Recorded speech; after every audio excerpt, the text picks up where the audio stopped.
Okay, guys, we are live. So for those listening at home, welcome to the Dungeon Musings YouTube channel. My name is Kevin Madison, and I will be your friendly Dungeon Master today. Today, we are carrying on with our ongoing quarantine campaign, playing Advanced Dungeons & Dragons 2nd Edition, playing through the 2013 adventure Legacy of the Crystal Shard, which I cannot find where I've put it. Did I put it away? No, I don't know where it is right now. But we are also making use of a fair amount of material from Wizards of the Coast's most recent adventure, at least at the time of recording, Icewind Dale, Rime of the Frost Maiden. So if you are intending on playing Rime of the Frost Maiden, this session may have spoilers for that. So if you don't want to have that session or that adventure spoiled for you, be sure to come back at another time and see how we have changed and or fucked up that adventure. If you don't care about it, if you're not playing it, well then welcome. Let me introduce you to the Quarantine Crusaders, the heroes of the Legacy of the Crystal Shard campaign. I'll go the order I've got you guys on the screen here, and then I want you to tell us who you are, who you're playing, and what level are you currently. First up is El Jefe Petrolio himself, Jason Hobbs. What? First up? Oh my god. What about the man with the legend? That goes without saying, Dave. Yep. Oh, Goes without saying. I am playing Store, amateur gambler, professional soldier, caravan leader extraordinaire, and I am 1161 respectively in those levels. 1161. I don't know why Hobbs wanted to play a gambler at 6th level, but we made the custom class for him. You know, never let it be said I won't go the extra mile for my creative players. Next up is Brandon. Hi, I'm Brandon. I'm playing Grim Buckman, a newly 6th level human wizard. Yeah, that'll be fun. Very nice. Next up is Mo. Hi, I'm Morris. I'm playing Thomas Branner, who is a 7th level fighter. Very nice. And last but certainly not least is our resident armor smith, sporting the most fashionable of Mind Flayer apparel today. Are you trying to give me suggestions? Dave! apparently, I also spilled breakfast or maybe lunch on this shirt. Sorry, guys. Hey, everybody, I'm Dave. I am playing Lex Wiltshire. He is a Path Elven, 6th level Ranger of Myliki, and 1st level Dragon Food. Nice. All right, guys. So, Dave and Hobbs were not able to join us yesterday, but Brandon and Mo, what happened yesterday? I'd hate to have you go through the traumatic experience of yesterday's combat encounter, but what happened yesterday? You Okay. We tried to class. Alright. Mo, you go. Roll initiative to see who gets to take it. right? Okay. Fight. Oh.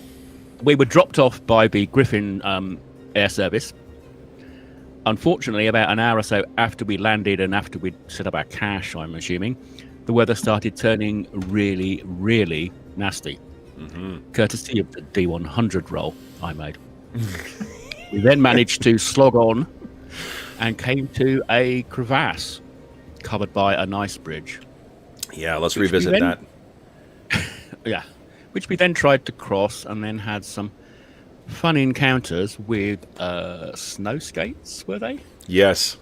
I'm just trying to remember the name of the monster. And effectively poor Falcaril was dive bombed by them and knocked off the bridge and was only held on by the number of the party holding onto the ropes and engaging in tug of war with the snow skates. Eventually we managed to drag Valkyrie and the snow skate towards us whilst hitting it. Unfortunately, we did hit Valkyrie quite a few times.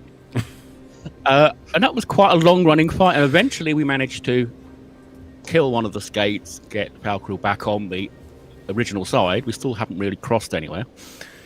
And the other skate ran off down into the crevasse. We then had a couple of people climb down to see if they could find anything. And they only found a load of bones, dead animals, remains of the snow skates victims. Yeah, we had both John and Arlen and John rolled for treasure for basically double a lair amount. And they rolled nothing. They found nothing down there. So, and then to make matters even more rewarding, to make it clear that that type of sacrifice was definitely worth the effort, Gorwin noticed after you guys traveled a little further that he had actually gotten lost in the blizzard and had traveled in the wrong direction. So, where you guys found yourself at the end of last session, of yesterday's session, was right where we find ourselves here. You guys have traveled, let me get my little pointer. You guys have traveled from roughly here down to here,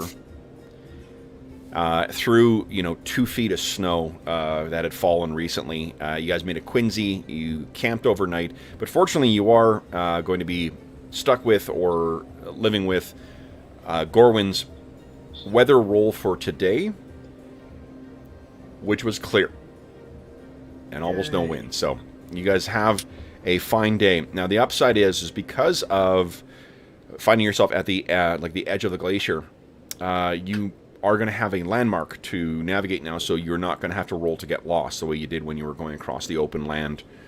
It also is not a blizzard, so it's not a huge, bump in the chance of getting lost. So, guys, let's pick up with the morning, and let's see if anything interesting is going to happen today. One sec.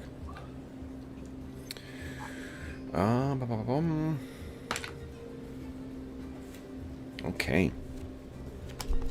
One thing this is a little bit of a non sequitur, but one thing I found interesting, because I was reading over a bunch of different 5e stuff, and the adventures in particular, to get a sense of how random encounters work in that. They are all over the place as far as how to do random encounters for each of the different 5e adventures. They've got, some of them do once per day, some of them do that roll a 15 or higher or 16 or higher on it. Some of them guarantee an encounter each day, and then on the table there's empty slots in it where you just don't encounter anything. So it's neat. Yeah. Okay.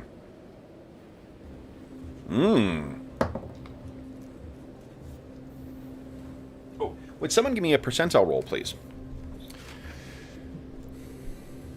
And we have got confirmation. I am rolling on an encounter table that was authored by George. So you genuinely have him to blame for this one. He did not create the snow skate, or the, snow skate / snow cloak. Okay, guys. Oh, is that what it is? Kind of a snow cloaker? It's a snow cloaker, basically. Yeah. It's slightly smaller than a cloaker, and it had different abilities as well too. Yeah, it had magic missiles and could do I think it was illusions kind of stuff. Isn't on the ground it's a trapper, and on the ceiling it's a cloaker, or am I messing that up? Different creatures, but yeah, the cloaker is on the ceiling, the trapper is on the ground. And depending on what, Pathfinder has actually the most interesting explanation for them, because they're basically all those and mimics and those same kind of weirdo dungeon monsters. They say that every single one of those is sort of a weird experiment by aboleths. It's part of their bio stuff that they just left behind, and it explains why they're in dungeons and why they're underground and why people just took them and repurposed them over the centuries or millennia. I always like the idea that they're related to doppelgangers. That's it. Too. Yeah, they just be. I mean, the doppelgangers take the shape of humanoids, and they take the shape of objects. It's true. Just the mindlessness of them, though, that doesn't explain that. Why would they do that? Could be like the animals of the doppelganger kind of taxonomy. The pets. Yeah, they're like their pets. Okay. All right. Let's see here, guys.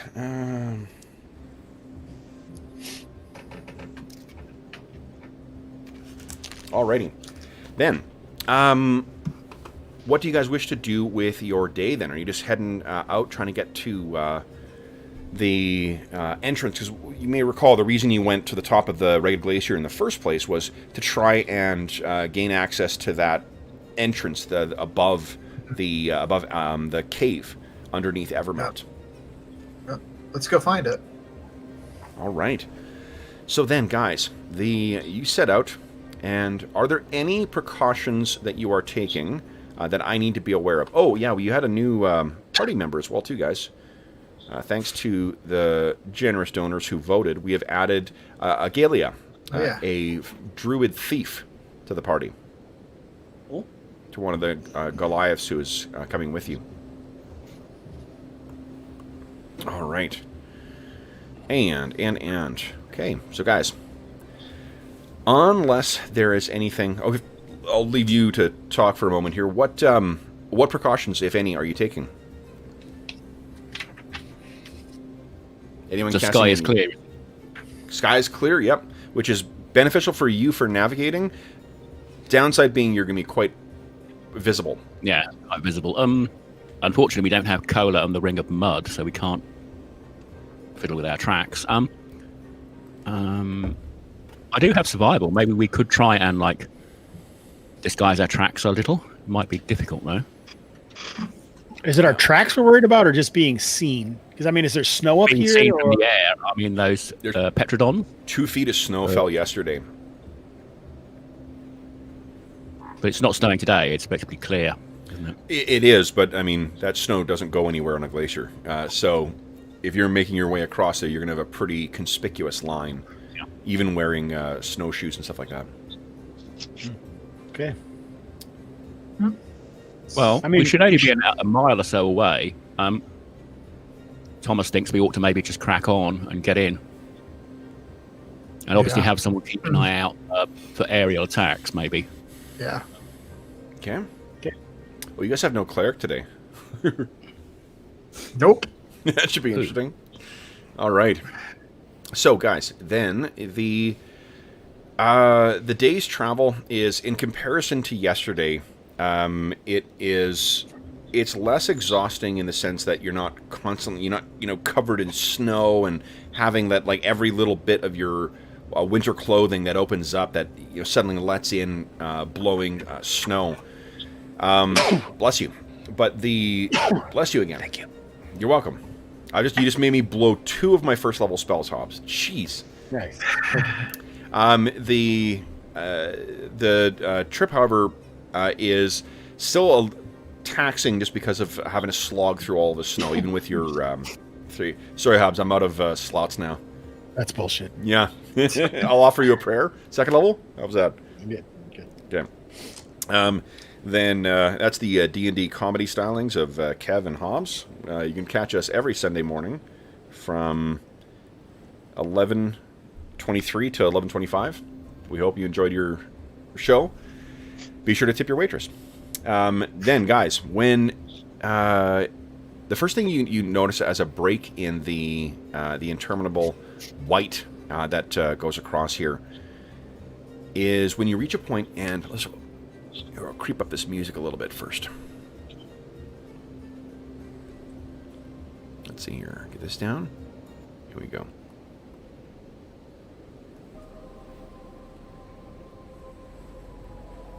All right. Now, what you see... Oh, you did. Yes, you recovered. Does anyone here have healing as proficiency? Nope. 1 hit point last night, guys. Oh, yeah, you guys I don't think we don't have our tokens up. think you do if you go out a little bit. Down at the bottom. Yep. Here we go. Let me bring you up. Oh, okay. There we are. There you go. Well, we're not supposed to touch those tokens, so This is that is much appreciated. All right, here we go. Let me swap out who we got here. Grim, Store. Yeah, Store, you're full hit points, it looks like. Same thing with Grim. Yeah, first time ever. I think the only one who really got the bejesus kicked out of them yesterday was Falcarol. I think that's true. Certainly deserved. Well, he was down to 5 hit points at one point. Yeah. Yeah. Quite a lot of that was us. But Yeah, Just kidding, Jonathan. he was one round off from shuffling off this mortal coil. Not helped by you guys hammering on him either.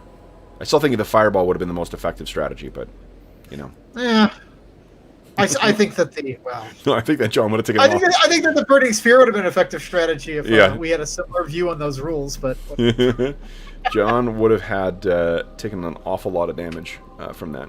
Oh, not John, but Falcarol would have. Maybe John too. Maybe it would have been so bad it would have gone through the screen. All right. So, guys, Is there any healing that needed to be cast first thing in the morning? We don't have any healing. Oh, I'm just not saying any. Let's rub it in a little bit. Oh, and Lex is so close to getting spells too. Okay, then guys, what? Let's just end that concept and What you see first as a change in the horizon is what looks like a. It looks, to be honest, like a plume of smoke coming up from an open some area ahead of you. And as you get closer, you can see that there are to the west. There are cooking fires. There's fires, the smoke from many fires that are coming up, no doubt from either the base camp at the base of the glacier or from the places near Evermelt. Ostin can tell you that Evermelt itself has it's the place that is holiest to, or at least considered most sacred to the Ragged tribesmen or tribesfolk, and but there are a limited amount of chosen that are allowed to be up there. What you see ahead of you on the glacier, though, as you get closer, you realize it's white, and it is a lot less thick than what you'd expect. And when you guys finally reach a point where you can get a vantage on it, what you can see is a hole in the top of the glacier, and there is moisture or steam coming out of it. Do you guys want me to go ahead and check and get closer, or? Yeah, that sounds like a good idea. Do we see anybody around the top of the hole, or is it just the steam rising? Just the steam out of it. You can see, it's still. You can probably hear the sound of an encampment off to the west of where you guys are, but no, it's just a hole. Maybe we should just make a go for it. Yeah.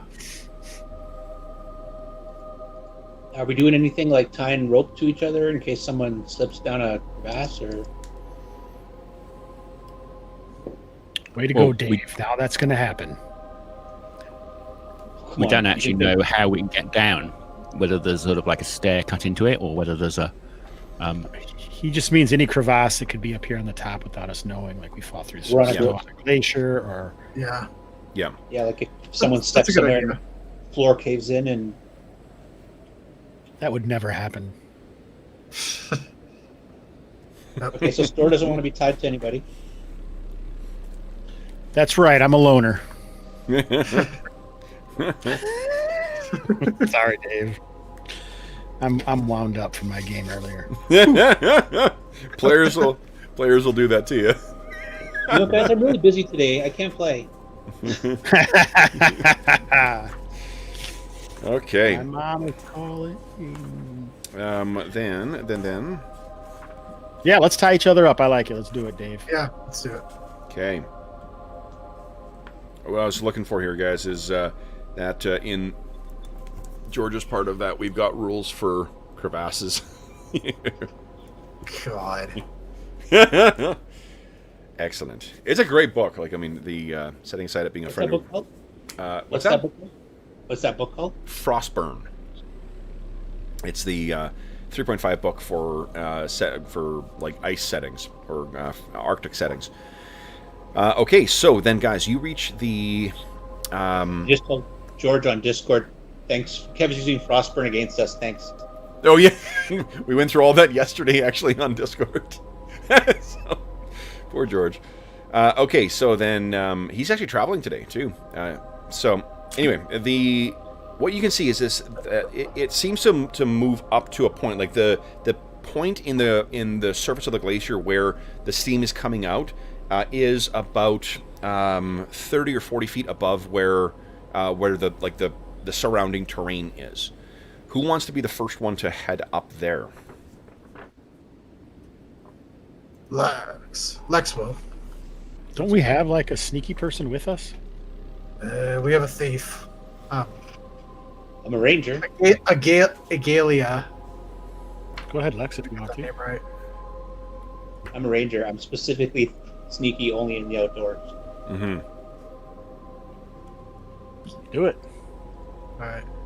Okay. Let's all hunker down. All right. So then, Lex, let me... what is your chance of moving silently? 65. Hiding's not going to be a difficulty. What's that? 65? 65. Okay. All right. So, let me... So Lex has bow out, Sure. going along. I guess he's not tied to the group if he's going to sneak ahead. So Sure.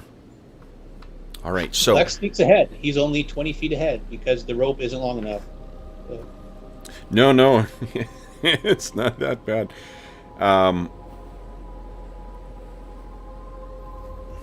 So what you reach, Lex, let me just... I'm going to put your token. You're not in here, but this will be the perspective that you have.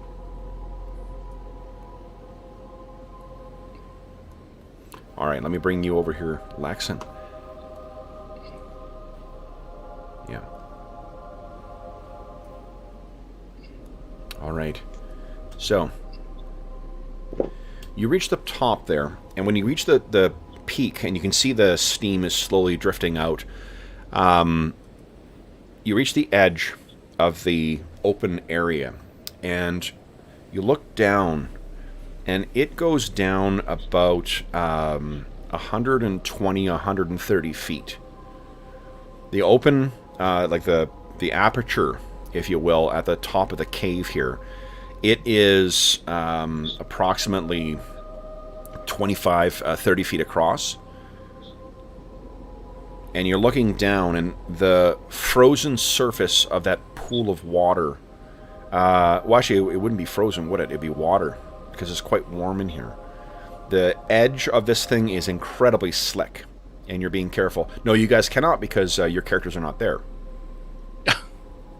Verisimilitude, baby. By having the stream on the telly next to me. Oh, okay.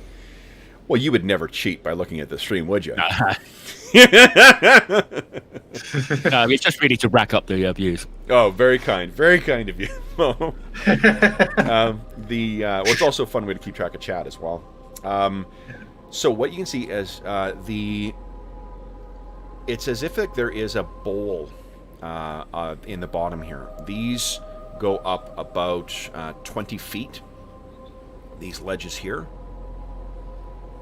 and then over here as well too. There are small rivulets of water that makes its way down from over here and down into this pool. You can hear the sound of dripping, boop, boop, boop, from around as water accumulates on the stalactites, or the icicles, I should say, drip down, and then there's a host of icicles around the ceiling. So the opening that I'm looking in is only about 30 feet across. So Correct. It's smaller than the pool that's below. Definitely, yeah. So then does the cavern go out like that? Yep. Yeah. So You'd think it would be... descending straight down is going to be far away from the walls, essentially. It's going to be through the open air of the cavern. Yes. What you could do, though, is you could go partway down and then swing. You could swing back and forth. That sounds like a brilliant idea. Yeah, because, I mean, like, there are, like, Can I bring in my this clown area character from... over here is about 20 feet up from where it is, and because it's 120 feet down, you'd be able to roll, like, get yourself fairly far down, and then you'd have lots of pendulum. The shape of the cave is likely, if you looked at it from the side, is likely more of like an egg or oval shape than it is a circle. Right. You can also hear, Lex, because you got those, the keen ears of your elven heritage, the sound of rushing water. And you remember the story told to you by those ragged tribesmen of Wolfgar plunging beneath the pool at Evermelt, being cast out at the top of a waterfall and grabbing one of these massive icicles to avoid falling down into the the base of the waterfall, and that the water from there then flowed into the dragon's cave, icing death. So, yeah. So Lex will pull back from this, and he'll describe this go back to the group and describe to them what he saw. Okay. And so yeah, it's essentially like if you look through the opening, imagine you punched a hole in the top of an egg, and the walls go away from the opening and then circle back around at the bottom. So it's going to be a challenge to get down there. What's in there? He takes his ion stone his yellow ion stone off from the top of his head and secures it in a pouch. Because walking on water probably means that if he drops and can't, it'll be like hitting concrete. Now that you're inculcated into the ways of wow, that used to be one of the dick moves that you'd do, is if people were jumping down in certain dungeons and there was water below, as a shaman you'd cast water walking on them before they hit the ground. Ow! When the Death Knights were introduced, they could start doing that too, so they could put this effect on so they could walk on water and you'd hit the ground as if it was solid stone. Anyway, I of course would never do such a thing. What's in there? Is there anything in there, bro? So yeah, it seems like an empty cave, water at the bottom, and stalagmites and stalactites and dripping water, and kind of encased in like a bowl with like high edges to it. I'll describe it kind of like outside. Yeah. So there was light in the cave as well too, and you could see that there were torches set up in on like kind of like barbaric versions of tiki torches. A pole set in the ground, so someone has been down there. Those torches were burning. Yeah. I've been playing way too much Ice Crown, so.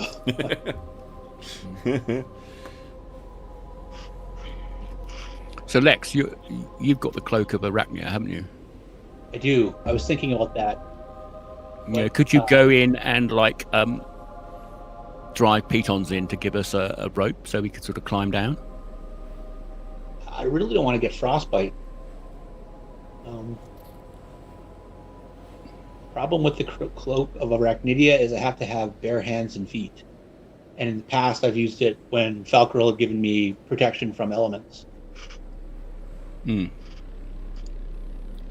what stops us just from falling into the water, jumping down and landing in the water? That would actually probably be an okay idea. Although, the story of, and then got to make sure we don't get caught and thrown out the waterfall. Well, depends how deep the water is, because obviously some of us are in heavy armor, and I'd jump in and I'd probably go straight to the bottom.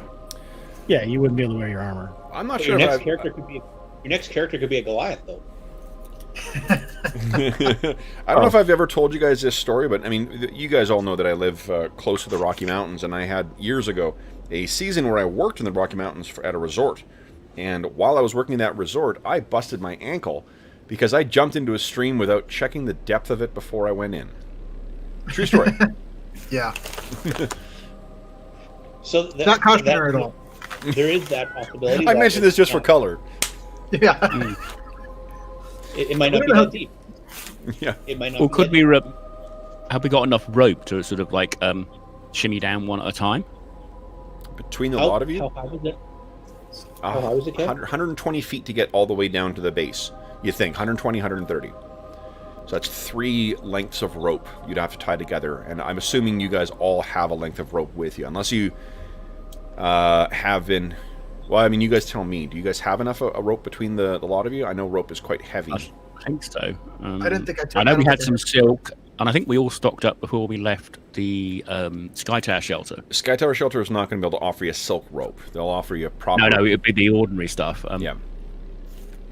Only because I assume we would. the weight difference between the two is pretty substantial. Yeah. And you guys are so cautious about your encumbrance. I don't want to move at a dwarf's movement range. We almost have to move it at dwarf movement rate when Cole's around. What do you guys? Do you have enough? Lex, you have rope?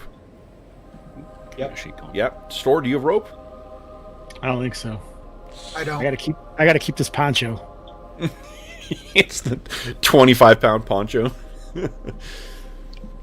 And Tom, do you have rope? Yeah, sorry, my character sheet just closed. Let me just check my inventory. I think I did. Okay. So I remember that was on the shopping list. Yeah. If you've got that accounted for in your weight, that's fine here, and I can help your... There you go. Mo, does that show up now? Your character sheet? Boom. Yeah, it was just... Well, 20 being annoying, I think. Sorry. That's okay. Okay, so you've got 100 feet of rope right now, it sounds like.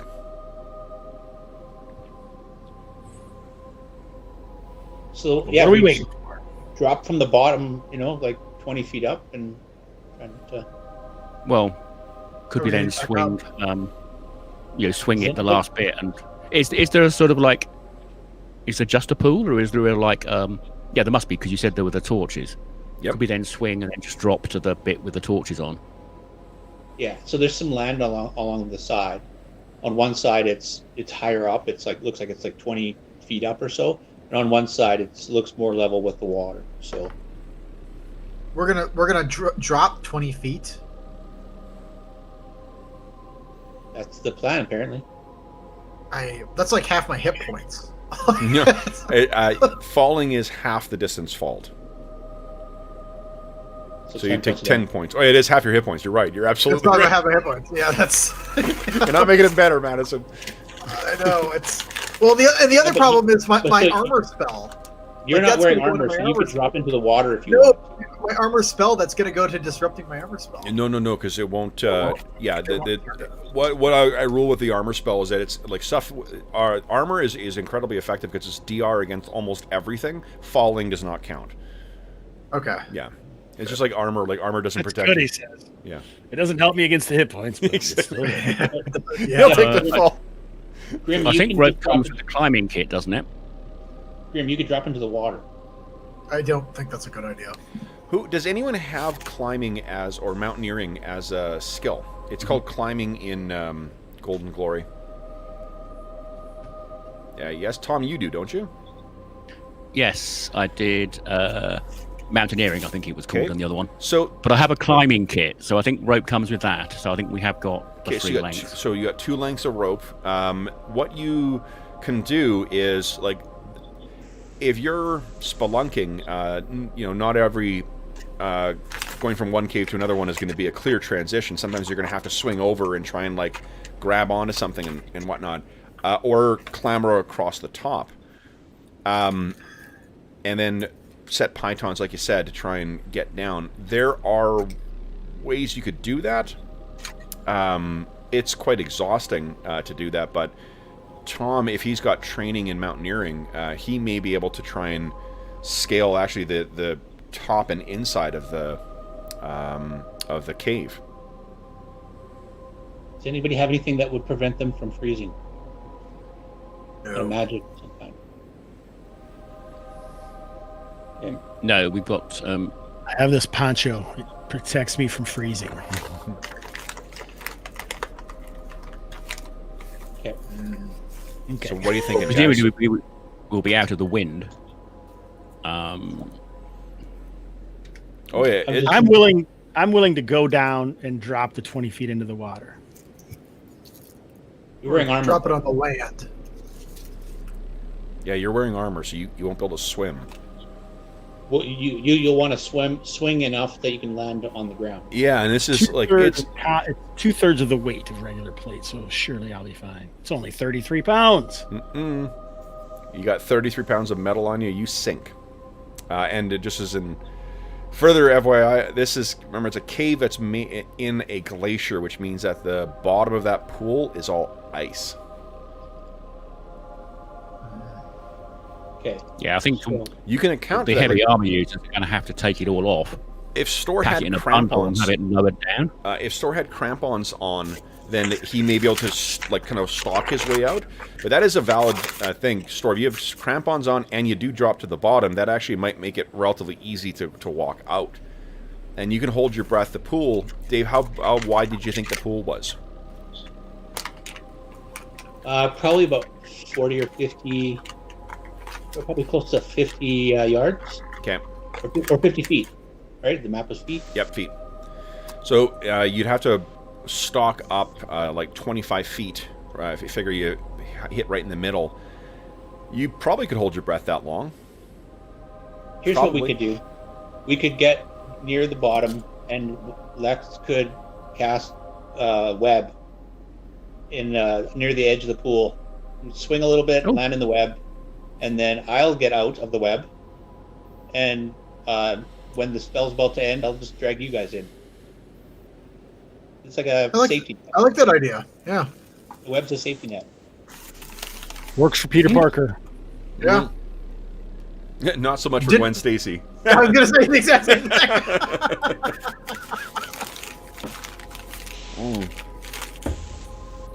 So is that the plan then, guys? Yep. Yeah, I like that plan. All right. There's no way to get out of here after we go down, right? You guys are figuring that out, I'm assuming. But... Well, I think we're going to have to follow the river out by the looks of it, unless there's another way out. There must be another way out because of all those torches. How did they get down there? Okay, so just so you guys understand, was it Ragnar or whatever? Wolfgar. Wolfgar. He went down through the water, out the water out underneath. So we're gonna have to go into the water at some point, right? No. So Wolfgar went in at Evermelt. Where you guys are looking in, this is not Evermelt. This is the lair of Icing Death. Evermelt is the place that has 1,000 ragged tribesmen hanging out at. Right. The reason you guys chose to go here was because you didn't want to have to either fight your way through or sneak your way through all those guys. The way he got in was he made his way to Evermelt, which had this giant pool at the top of the glacier.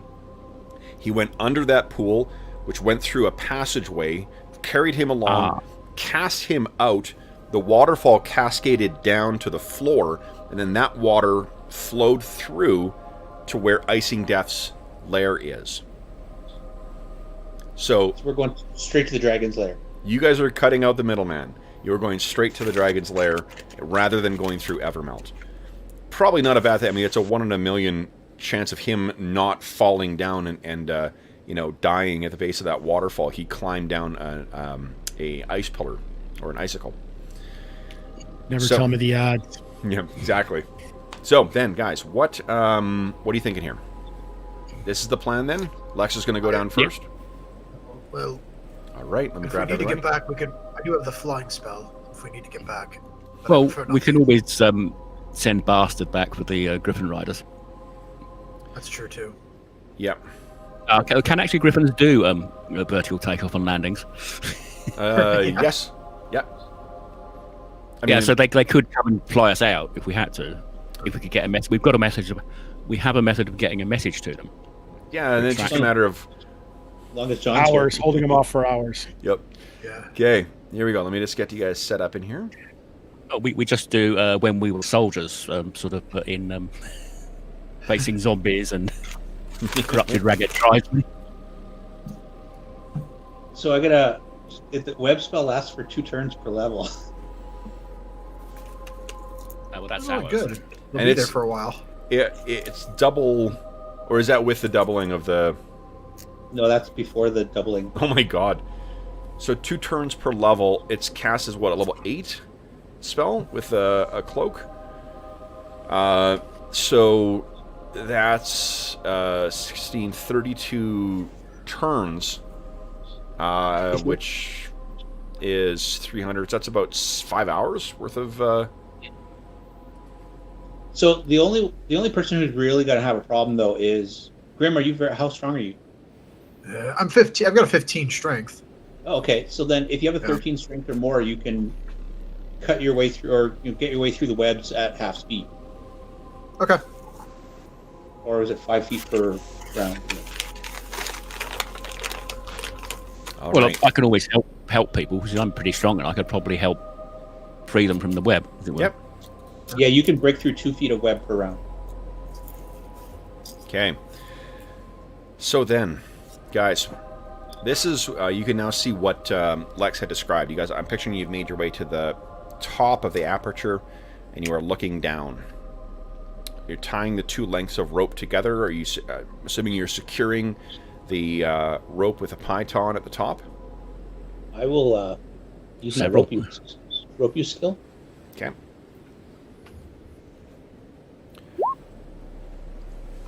Okay. So again, like we were talking about this yesterday, but for rope use, like you don't need to just tie basic knots and things like that, and be sure that either like a thing doesn't come loose or that you guys are tied together. You're not going to need necessarily to do that. It's only really for if you're trying a fancy knot or you're trying to do something special with the thing. Someone's got food on the go. If you could please mute while you're eating. Sorry, just because I'm hearing that. Branded.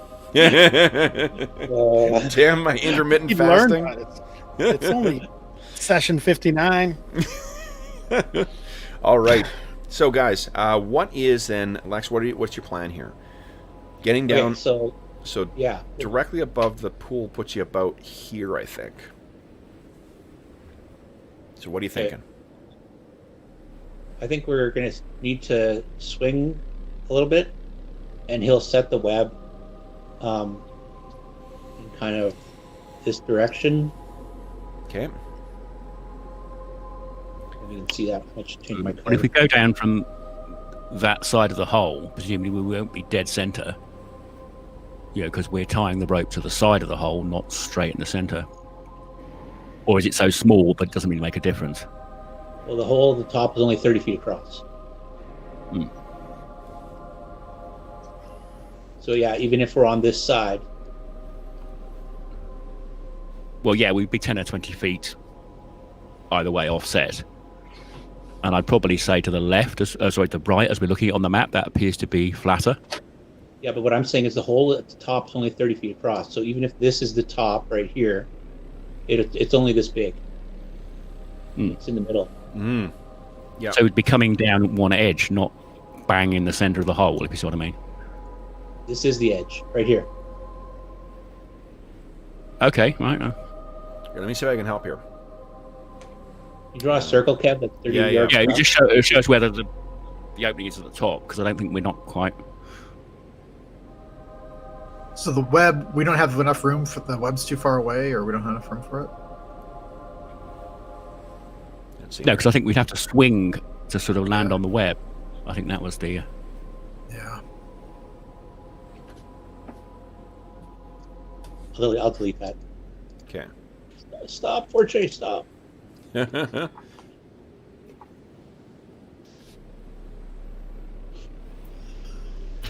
we go.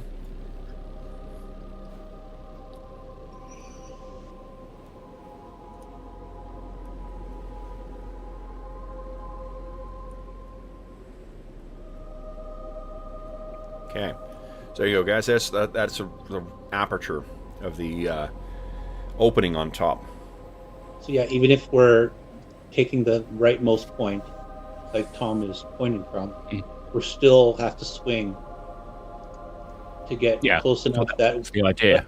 If Lex puts a web here, we still have to get... I want to draw an arrow between the circle and my line. Oh, I'll get it. So what's the area of the web? That might be the easier way of thinking it. 25 feet. Dave? It's normally 40 high, 20 wide, and 10 feet deep. And I can do double. So 80 feet high. Can you do it horizontal instead of vertical? Yeah, you could. Especially if you got the van. Normally, you don't have the advantage of looking down. I'd let him do that. So you could almost web this whole lake. Right across. Yeah, sort of there-ish, maybe? Sure. And then we just got to swing a little bit and drop into the web, and then make our way through the web to the land. Okay. It's 80 feet tall. I mean, it's even bigger than that. Yeah, I don't think it's 80 feet tall. I think it's... Okay.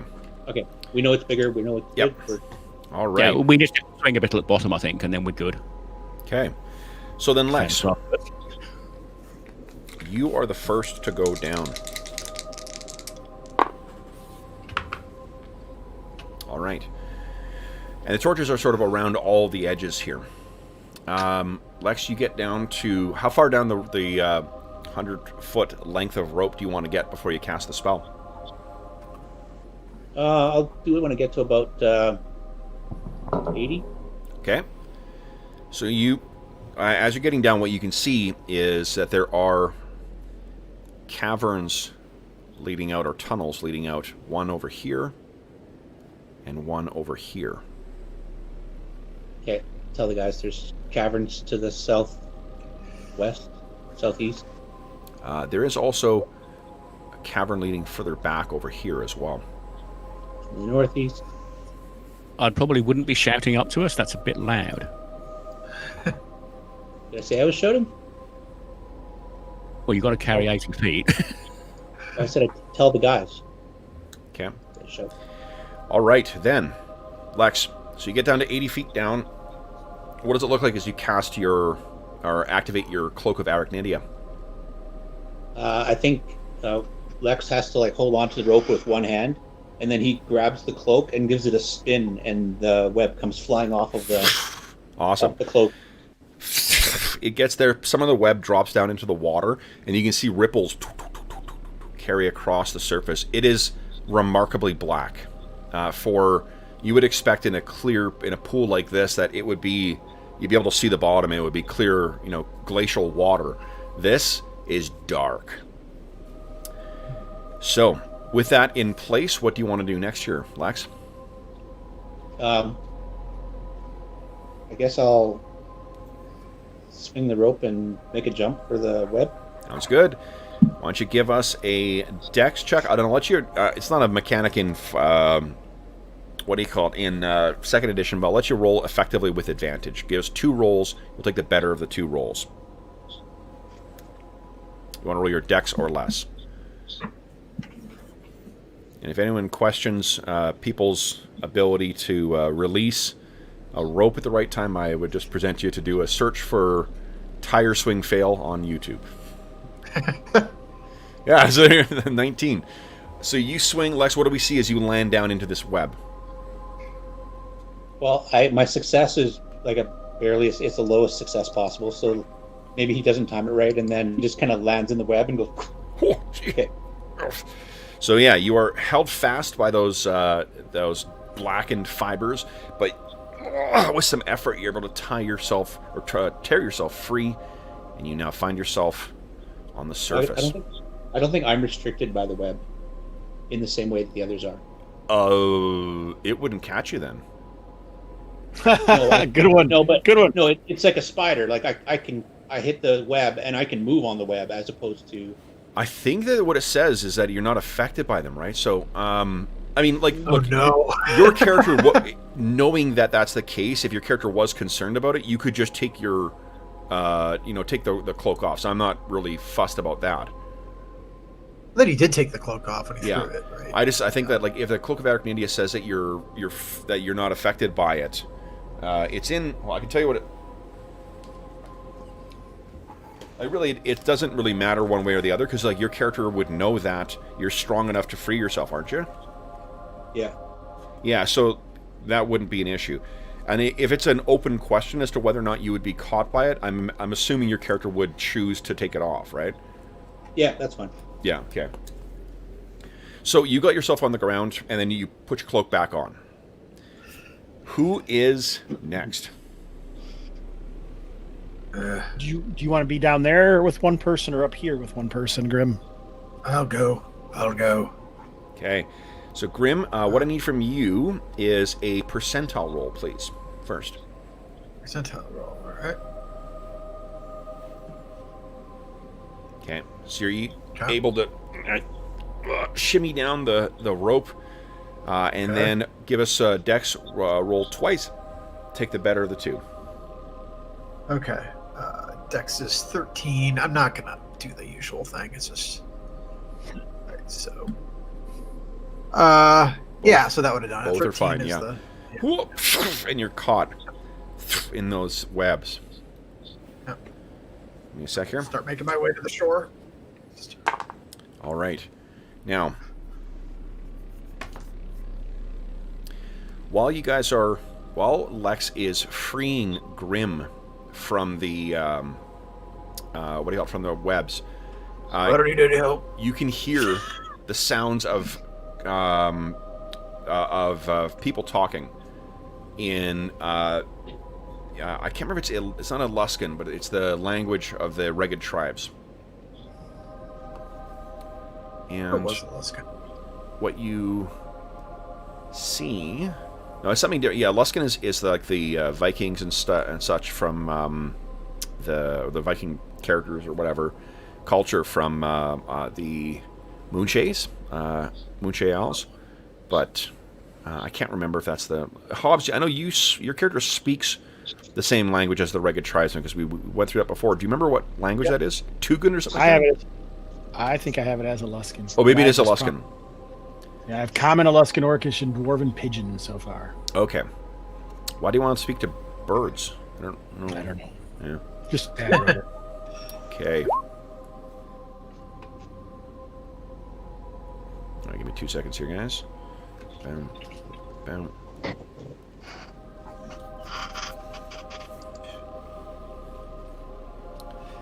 All right.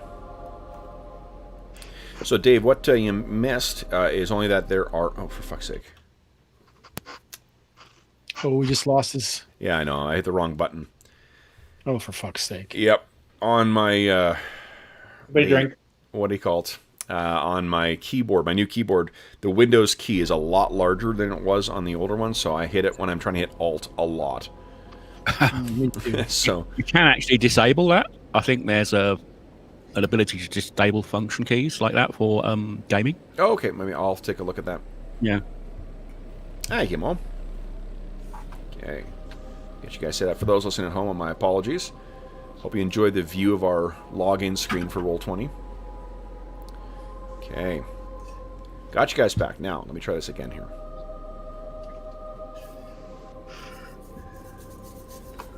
Addison, watch where your fingers go. Careful. Careful. You use Alt a lot in Roll20 as well, guys. Oh, yeah. Yeah. I should use the one on the right side more. I don't, though. I don't know why. I always do this one as well. I think it's because of my tab or something. I don't know. It's just natural.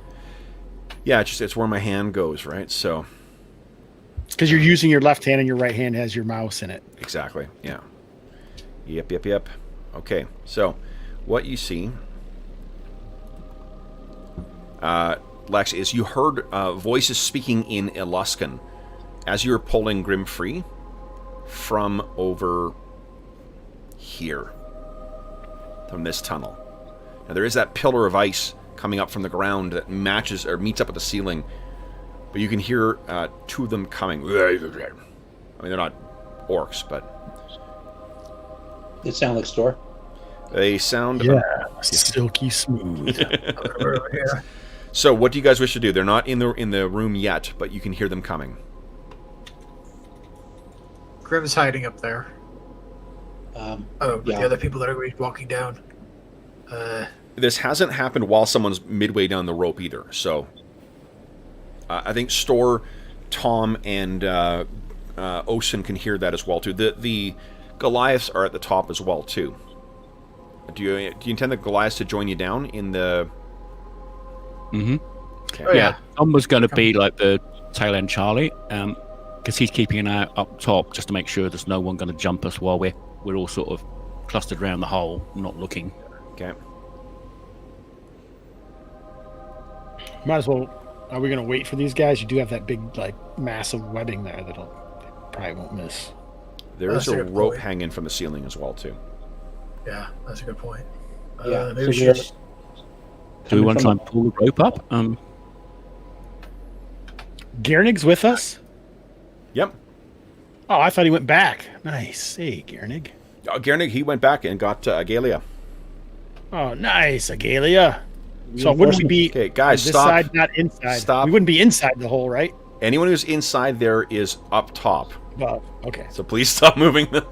I'm moving. See, I get in trouble for moving. Fucking Okay, whack-a-mole stop moving here.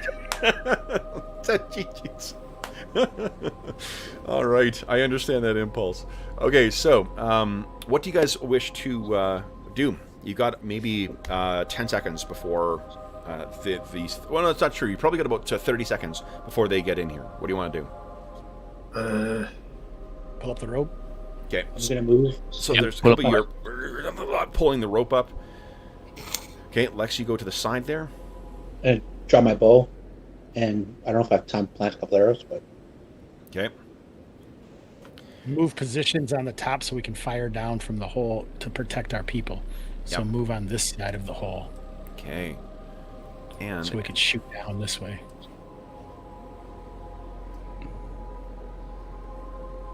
I need to grab one thing here, guys. Where is it? Fill the room with darkness. Nice. Nice, nice, nice. I almost think we should have burned the web, but I forgot. Well, Wouldn't they see them? It goes up flame? like flash paper if you do light it, so you've yeah. got some way. Very obvious. What do you think? What do you think, Lex? Should we burn the web? oh, Okay. that's like setting off a giant flare to say we're here. Yeah. But But seeing it the burns- giant web he is says not. it goes fast, so it might go fast It also enough. strand you down there. Yeah. You're just really unable to help unless we decide to jump in and try and walk out. Oh, Let's see here. Who's got? Is anyone trying to peek over the side to see what's going on down there? The likelihood of them seeing you is probably quite remote. Garanig will I come mean- down. for lie prone and just stick the head over. Okay. I think I am. Okay. So, Grim is. Story, you see Gernig and Tom are going over. How about Lex? Are you trying to poke your head out too? Yeah. So what you see is first the two that come in here appear to be in the early stages of the degeneration that occurs with the Chartolin or the Black Ice Berserkers. And they are escorting someone along. And that person is someone that you've seen before, Lex. Hangar. Oh, him. Well, Grim wouldn't know him. I think I would. He's the guy that we helped Why? release. Oh yeah, right. Because Grim was alive. What's his name? I was there. Yeah. Yeah. Ehrlich was dead by that point, Ehrlich was or dead by then. missing. Ehrlich has no idea who this guy is, but Yeah. yeah, he would have. But here does. So what you see, guys, is they are escorting him in here, and he does not look good. Hangar is stripped to the waist. There's evidence of big bruising marks on him. There's cuts. One of his eyes is almost swollen shut, and he's being dragged over here. Okay. He's Can I almost sneak? completely insensate. Oh, so they're more or less dragging him, one on each arm, and he's effectively being. Yep. And what you can see is they push him up against it's not a stalagmite, but it's the icicle, like a snow equivalent. When they take him, they push his arms up against the side of the ice, and the ice seems to give way, and they can push his hand in it. And they do the same thing on either side, and he is effectively has his arms trapped in the ice behind him. His face winces with pain. It's no doubt a very uncomfortable place.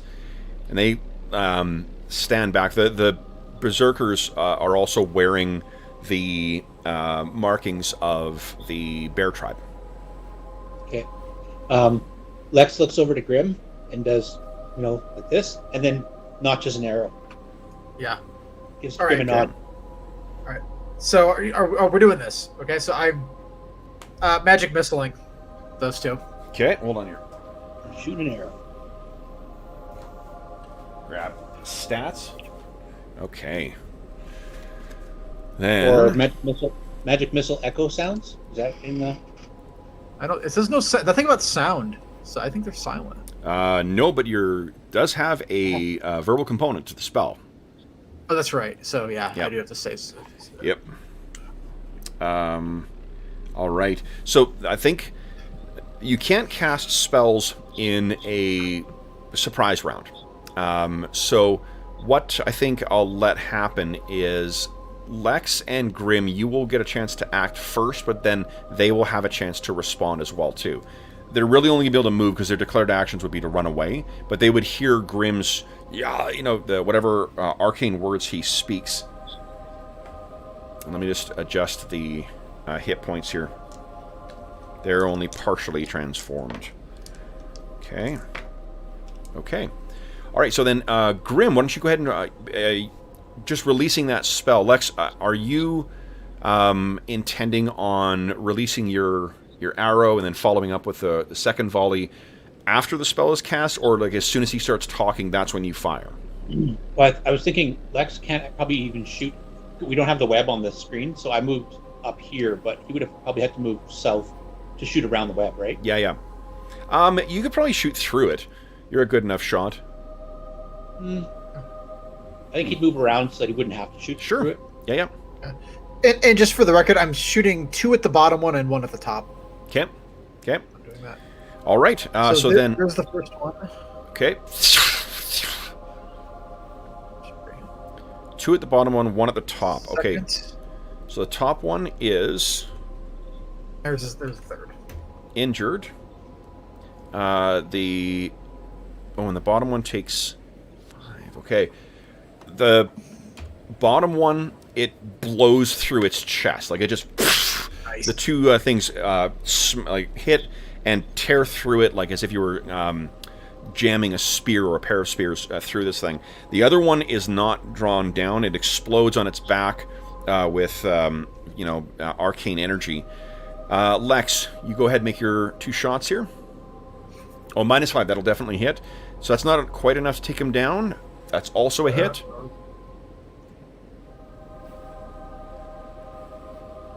Come on. So he turns around, brandishing this crude battle axe with the black ice on the side and down. What do you guys wish to do? Like, it's clear. Get moving. Okay. Right, put the rowboat down again. Do we want to get one of the heavier fighters down next, or we? Happy to go down. Okay.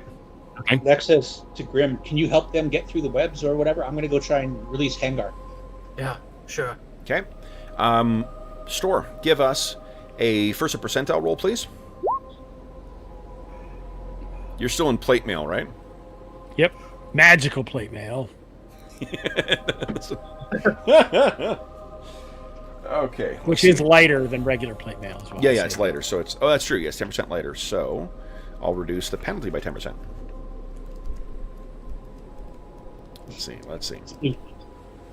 Sploosh. Eesh. Okay.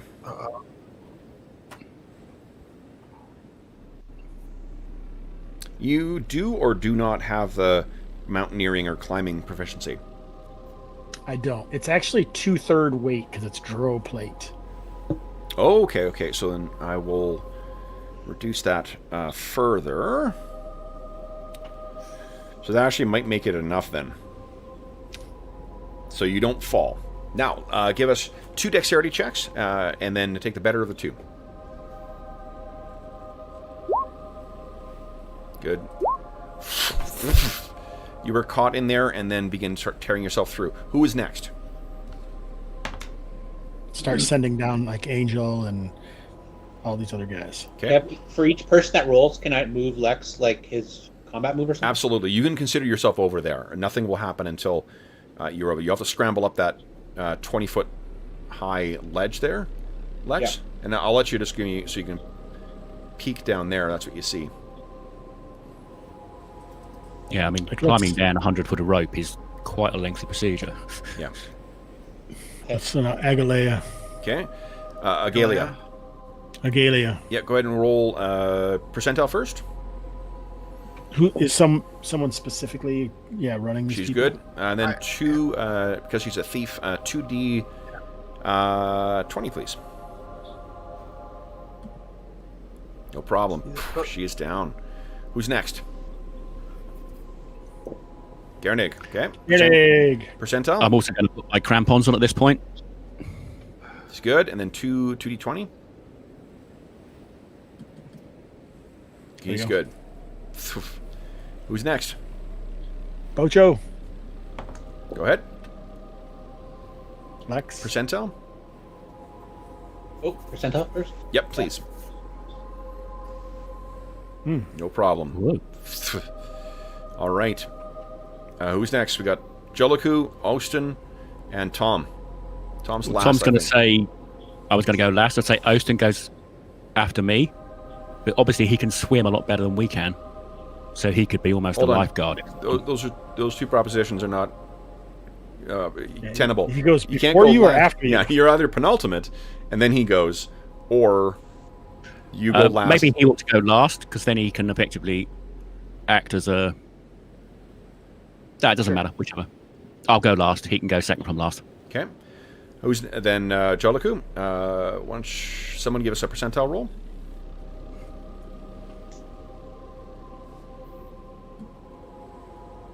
He's fine. Then 2 d20s, please. Or she is fine. Okay. Then Austin. Percentile roll, please. He will be going down in human form, not in bear form. Good. 2 d20s, please.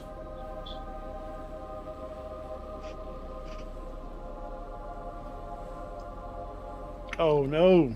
Oh no. Okay. And he's in human form. So there's Oh god.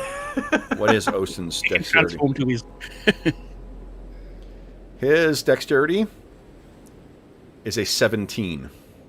Oh good. Whoa. Nice. So he's like epic. Yeah, I didn't know he was so dexterous. That's kind of impressive. Yeah. So barely lands there. Yeah, I rolled his stats the same way I do that we do for all the other characters. Oh. Okay. So and then finally, Tom, give us a percentile roll. Right. I have the mountaineering. Okay, you're good. And then 2 dexterity checks, please. Okay. Just roll 2 d20. Okay. My dex is currently 14, so that's a fail on both of them. Oh, no. I do have the crampons on, and the plan is to try and walk out from the bottom. Okay, so Tom is the last one. Oh, I'm so glad it's the last one too. Yeah. So what you And I'm one of the few characters who has mountaineering. Lex, That's you kinda are going funny. to have to what do you call it? You are going to have to Chip? get an axe or a pick or something like that to get Hengar's arms out. He's fevered, like he's barely conscious. He can't really respond to you. He's kind of murmuring. I'm going to get rid of that for now. So Tom, would you give us a D8 roll, please? And then a D4 roll. Okay, so D8 is 6. 6. All right. So that's where you come to rest. What? And you plunge through the water, and you realize there's actually a thin crust of ice on top of it that you break through. You take 2 points of damage. DR won't help you with that. And then you hit the ground, the surface of the water, and you are frozen. Or not frozen. You hit the ground. The fortunate thing is this water is quite warm. So it's not pleasant, but you hit the ground, and underneath the surface of this water, things look a little bit better, a little clearer. But as you're trying to gather your bearings, you look over, and you can see something at the base of this water. Oh no. Big eyeball opens up. This is better what than you the huge see. mouth that swallows me. Oh. Is that a fang dragon? Small pinpricks of bluish light appear in the vacant God. skull. And if you want to see where this skeleton is,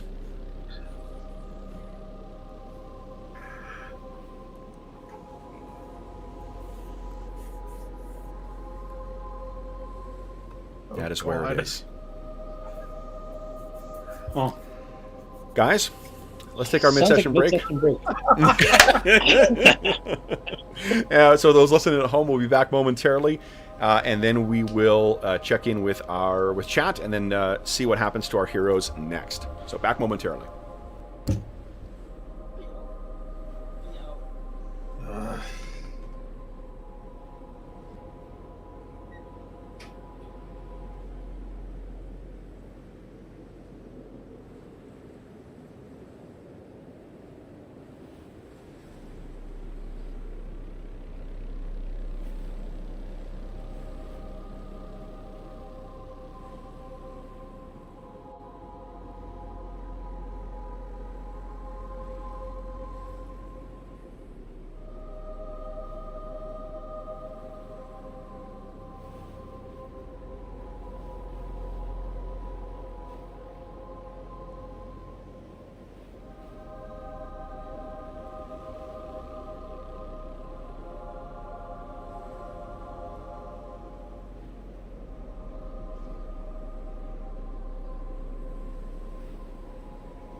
All right, let's check in with chat here.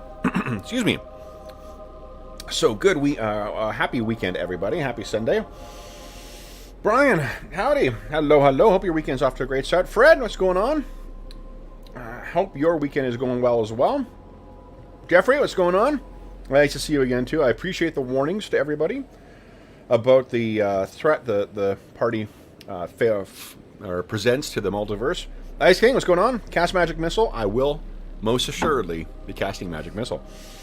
Let's see what else is going on here. What else is going on? Crumb, hello, hello. Unimportant Hero, howdy, howdy. DM evils are never too soon. Darn tootin'. Yeah. That's great. Oh my goodness.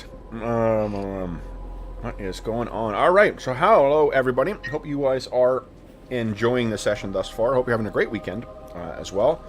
It seems like a lot of folks got snow this weekend. We got a return of snow ourselves. Woke up to a bunch of hoarfrost this morning. It's almost like it knew that we were going to be playing Rime of the Frost Maiden or Icewind Legacy: The Crystal Shard. Although that doesn't compare to the 6 inches of snow that you got, Mo.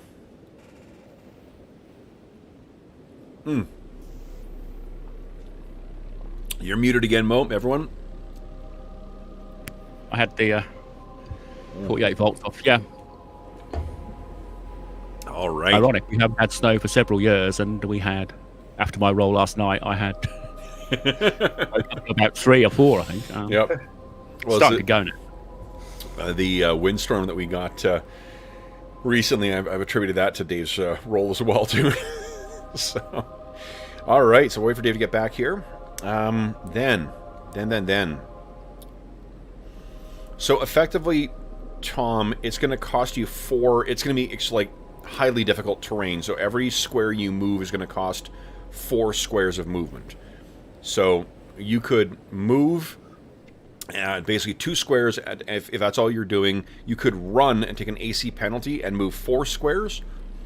But yeah, that's it. Yeah, or move 1 and fight. Yeah. So, right. Well, we'll wait till we get to initiative then. So let's just talk about the scale and threat of dragons in AD&D second. They are a phenomenal threat. They are incredibly, incredibly powerful. Dragons are unlike anything else that you guys have faced thus far. Your characters would be well aware of that, and this thing stands like that is a correct to scale thing. This thing coiled up is about 20 feet across. If it's stretched out, this is going to be 80, 90 feet long. This is for sure the thing that you saw, but that you said that you or your colleague saw soaring overhead recently. This is the risen corpse of icing death. So, guys, let us start with some initiative. Maybe I should have kept the potion of heroism. Okay, so I think what we will start with is, let's roll some initiative here. So, Hobbs, you weren't here last time, so I'll start with you, and then we'll make our way left. Everyone decide what you're going to do with your round. And then, Hobbs, would you beat my 4? So we don't know that it's down there. Only Mo does, right? No, you guys are just... I think the panic is you saw Mo break through that thin layer of ice. How high is this right here? 20 feet. Oh, shit. I definitely moved my guys to the wrong side. All right, here we go. All right, well, I think you guys didn't expect that Tom would break through. Now, there still is that that web that's there as well, too. So if you guys want to get rid of it, you'll have to torch it. Can we get a little dot box where the web is? Yep. It's what? I feel like that might become kind of relevant. What's the size of it, guys? 80 by something, wasn't it? I think, because it's doubled. Dave, Lex? 80 feet high, 40 feet wide, and 20 feet deep. Okay, so I'm just going to do this. What's that? 120, 30... 80 by 10, it's 80 by 40. 20, 30, 40. Okay, so this is basically... There you go. We'll cover that area. I think you did that in the GM's lair. Oh. Oops, I true. No, I don't see anything. Did you say GM's lair or GM Slayer? I think I actually did come out as a lair rather than lair. GM Slayer. All right. So then, guys, that one. Shit. Yep. It's huge. Yeah. every one of the guys has torn themselves free, though. You guys were waiting for Tom to get down in the time it took for Tom to shimmy down that rope. All right, guys. So then, Hobbs, would you roll here? I haven't rolled yet. You didn't tell me what you rolled. I rolled a 4. Oh. I thought I told you guys that. Sorry. Sorry. Well, I rolled a 1, buddy. Starting things off on the right footing. I gotta stop clapping into the mic. Sorry about that for folks at home. Okay. I think what, Grim, you see at your feet is, you know, like ice, that thin ice kind of sits at the edge of a lake. You see water kind of gurgle up from beneath as if something was stirring, and it's a lot bigger than what just Tom is. All right, then. And if you look over, maybe because you're the one who sees this, you look straight out across the river, and you see two, like, deep down in the bottom of that, where I've placed the dragon. You see two little bluish lights, and then the jaw opens up, and you see bluish, the sort of silhouette of a dragon's skull beneath there, and the skull itself is probably almost as big as the token. Okay. Guys, I think we got a dragon down there. Okay. So, Grim, Tom, and here's what we'll say is, so Lex has got Bocho, Stor has got Garnig, Grim, let's have you do Agalia, and then Tom, you'll control Jellicoe? Austin? Mm-hmm. And then, do you want to control Austin again, Mo? Yeah, I can do. Okay. Has Jellicoe got a character sheet, or is she just... Nope. Again, none of the guys have character sheets. All right, Nothing has changed since yesterday. Well, I just imagine Tom might be dying soon, so... It's maybe I optimistic. should take over Austin and convert him to a piece. Right, okay. And then Austin is... I think Austin's going to what's survive. Austin gonna do? Lex, I'm picturing that you've been trying to, like, you know, figure a way to chip at this ice to try and get him free, and you hear the sound of Tom smashing through that ice, and when you look back, right over here, Lex, you're the only one who sees this yet. There is someone standing there. Now, you have seen the White Witch before, right? This is what she appeared to be before.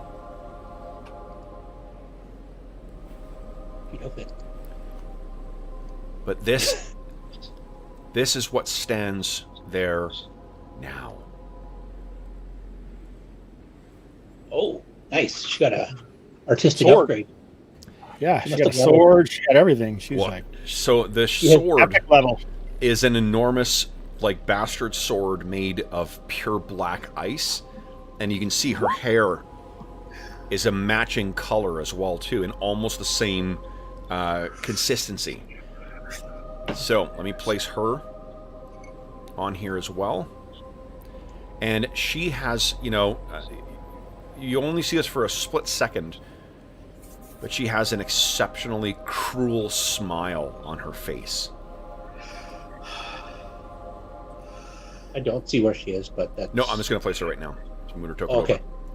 over. I'm zooming out. I'm zooming out. I'm like, I don't see where that's... Sorry, Dave. This is where you see her. Okay. And I'm going to put a little bluish thing on her just so that she can distinguish herself in the event that... Or that doesn't help at all. Let me put a red dot on her because in the event that other things might show up, just maybe. Can you use like black dot or something? Because red is usually when someone's wounded. Oh, okay. Yeah, I can do that. Let's do... purple. She's one hit away from dying, guys. Hit her quick. There you go. All right, so then, guys, anyone who is moving on a 1, go ahead and move. What are you doing? Well, Lex wasn't actually going to move because he was going to call out, say, I need some kind of a pick or something to get Hengar free, and he's badly wounded. And then so he's going to like kind of step back a little bit and see what's going on with the group, and then yeah. That's it. So Garnig and Stor were going to work together to get Stor scrambled up this embankment. Okay. Can he do it? It's 20 feet. Like, it's not an embankment that you're going up. It's a sheer cliff. You can try and climb, but like it's going to take you 3 rounds to get up there. Well, it's going to take me that long to get anywhere, so. Yep. Okay. Lex will yell, the white witch, and he'll point. Okay. So Gernig is going to help start moving you up the side of that cliff. Yeah, because I'm assuming you don't have any of your weapons out or anything yet either. Store, give us a percentile roll, please. Let's see how much progress you're able to make here. You're making, yeah, you know, for a guy who's in armor and whatnot, you're starting to make your way up the cliff or the side, and there's plenty of handholds on this thing. Even though it's quite slick from the moisture in the air. Anybody else moving this round?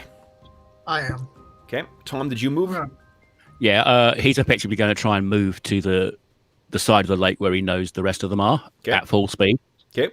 So he's sort of slow motion running underwater, as it were. And Osten's moving, he's changing to bear form, and he's moving down to where he saw Tom go in. Sure, yeah, that makes sense. In case he needs to jump in and pull him out. Yeah.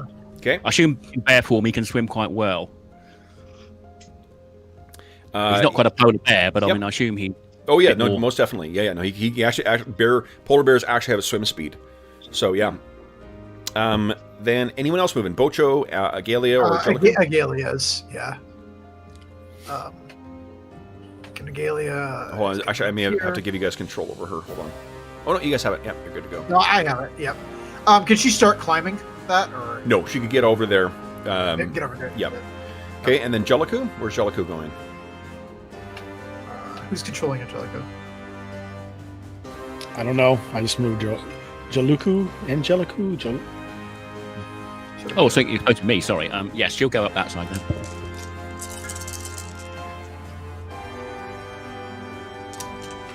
Okay. All right, so everyone's made their moves then. Then it is Lee's turn. So, and Lex, you moved a bit. So she looks at you, Lex. And again, that smile goes... And she just raises her head back and reaches out, and there's this swirling mist that begins to, kind of eddies of snow that begin whirling around here.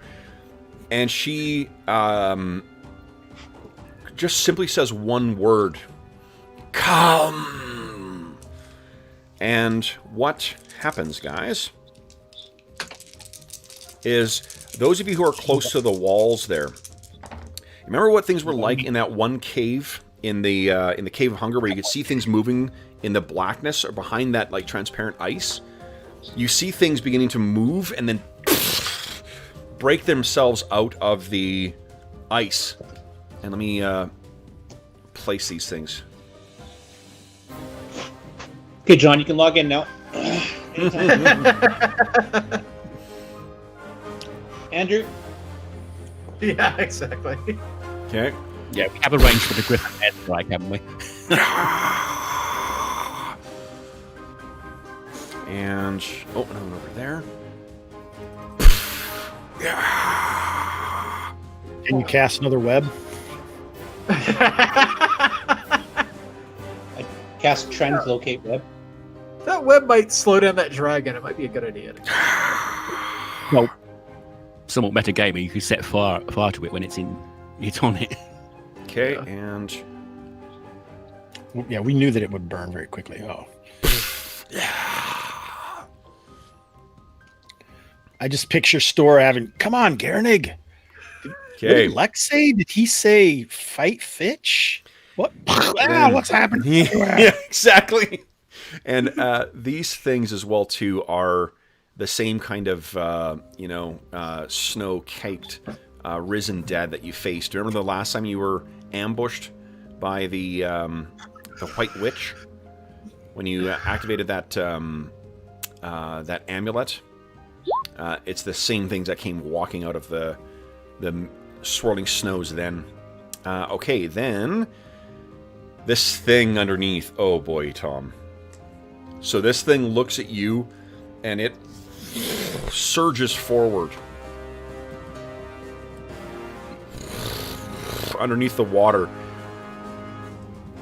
and it will snap at you.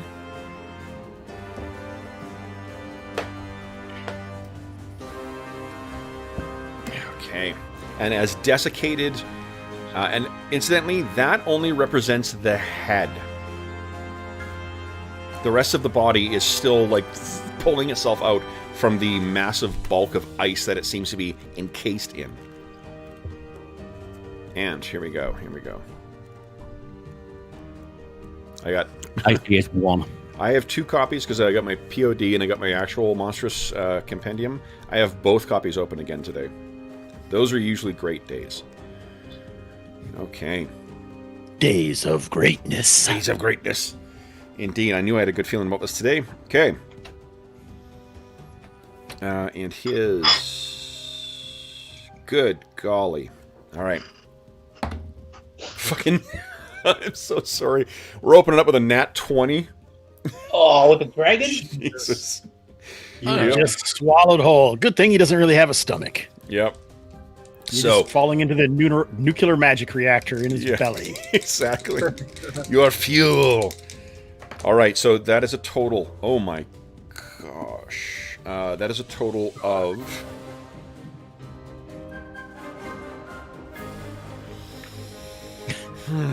17 damage. DR will apply against this, but its teeth crunch down on you, Tom.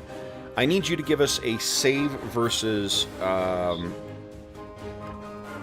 see here. Paralysis? I think it's paralysis, Stupefy. or petrification, or paralysis. I think. Yeah. That's the one usually to prevent you from being moved. Yeah. Well, this is for. Oh, Nice. It's actually the fear. I haven't got the mask on either, so... Oh, Dragon Fury. Dragon that's Fury, right. yeah. Another amazing thing from 2E. All right, so that hits you, and then it gets to claw because you're in so close. I'm only going to let it claw once, because that's what's pulled free. Fucking hell. 16. So that's a hit. That is 9 points of damage. Full DR will apply against it. I almost picture the waves being created by it moving and going after pushes Tom the rest of the way out of the water. You think that if it wasn't for the 20-foot long set of jaws that are clamped around him. So, Yeah, I just imagine its head goes... Jump. yeah. But imagine there is a big wave that sort of... Oh, totally. Like- Like, you guys are, and all of you can see this huge form moving beneath those blackened waves, and the ice is starting to crack that had formed on the surface of this. And that is the end of our first turn. This guy must have flossed a lot because you think his teeth wouldn't be that strong. Old as They he do. is. You know, it's a a paragraph that people miss often, but dental care is very important to dragons. Hordes and dental care. They floss with ropers. Exactly. Well, actually, right. they're probably a bit like the remoras for sharks. They probably have them...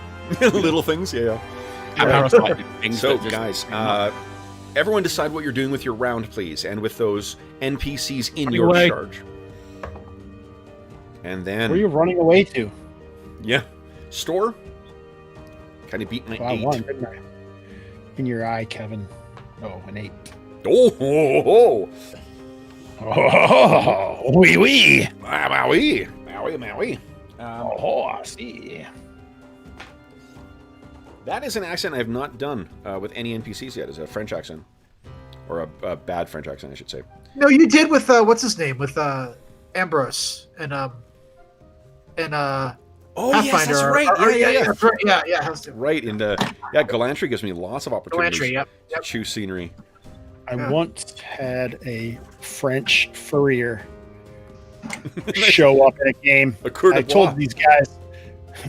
told these guys to come up with 2 words, and then I would fit them into the game.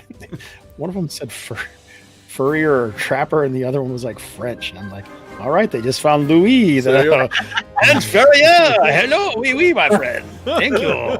That's a pretty awesome, because if you make it Canadian content, that's what the coeur d'Ivoire or the French trappers and traders who Yeah. would run The through. Voyageurs. Yeah, the voyageurs and the coeur d'Ivoire. Okay. Alrighty, so then, guys, that fulfills the Canadian content of our channel for the week, so CRTC should be happy with that. All right, then, guys, we are, this thing, fortunately, as much as it is very, very fucking dangerous, it's super slow. And then we have, first up, looks like Store Gernig, Ostin, Agalia, Grim, and Tom. So anyone who's moving, I guess. Guys, go ahead and make your moves. Stor's continuing to try to get to the top of this. I don't even think he knows that those things are up there at this point. Yeah, I don't think any. Yep. Tom, How high is the bank? you triggered an attack of opportunity, unfortunately. Well, yeah, he's just like leaving, so he's not really. Yeah. At this point, you can picture you're sort of like getting up and pushing aside the ice that had formed on top there. The ice is only about like yay thick, but a sheet of that stuff is going to be quite uncomfortable, and it's all going down your neck as well.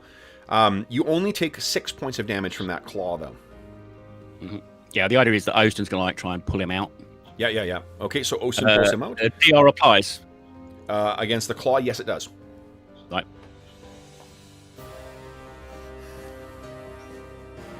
So I don't know whether Ostin can reach down and sort of like... Definitely, yeah. He'll pull him. Yeah, pull Tom off. Just put you right there. All right. What about anyone else who's moving on an 8? Grim or Store, you are 1 up right now. You need 1 more round to get to the top. I think you can hear the things that have pulled themselves out of the ice up there. I am an Agalia. Is Agalia gonna? Does she do it faster because she's a thief, or how does that work? She does. Let's see her.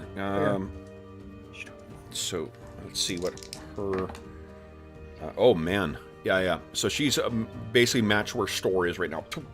Okay. 1 more round and she's up at the top. All right. Okay, and then what about anyone else moving on an 8? I mean, if Gearnig's not helping, he might as well start climbing up as well. Okay, give us a percentile roll for Gearnig.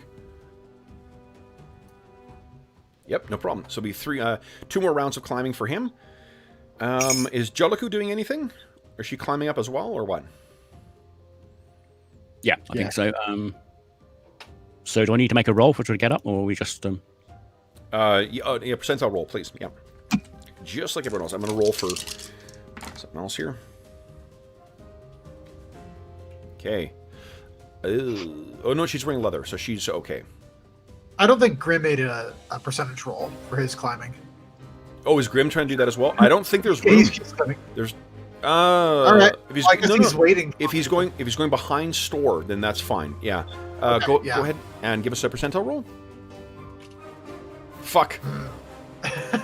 Oops, you're looking at this and you're just trying to find handholds and you can't find them.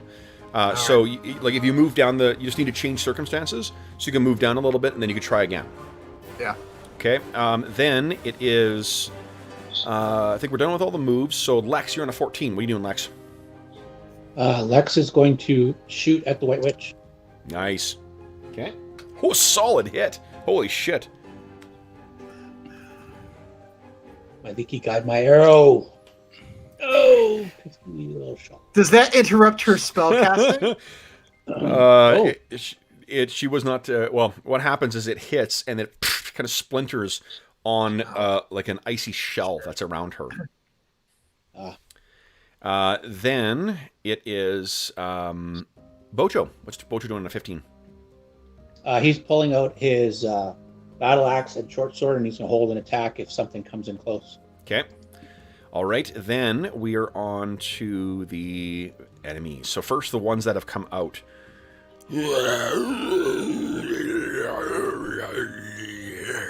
Are shambling forward.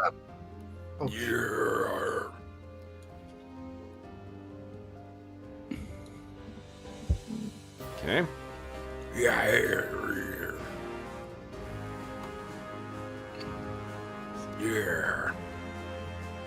Oof. Story, you can see them poking down from the top. Yeah. They're going to try and hit you if you continue moving up. Then you hear as well. I've rolled randomly here. Again from the wall over here. More pull themselves out from down here.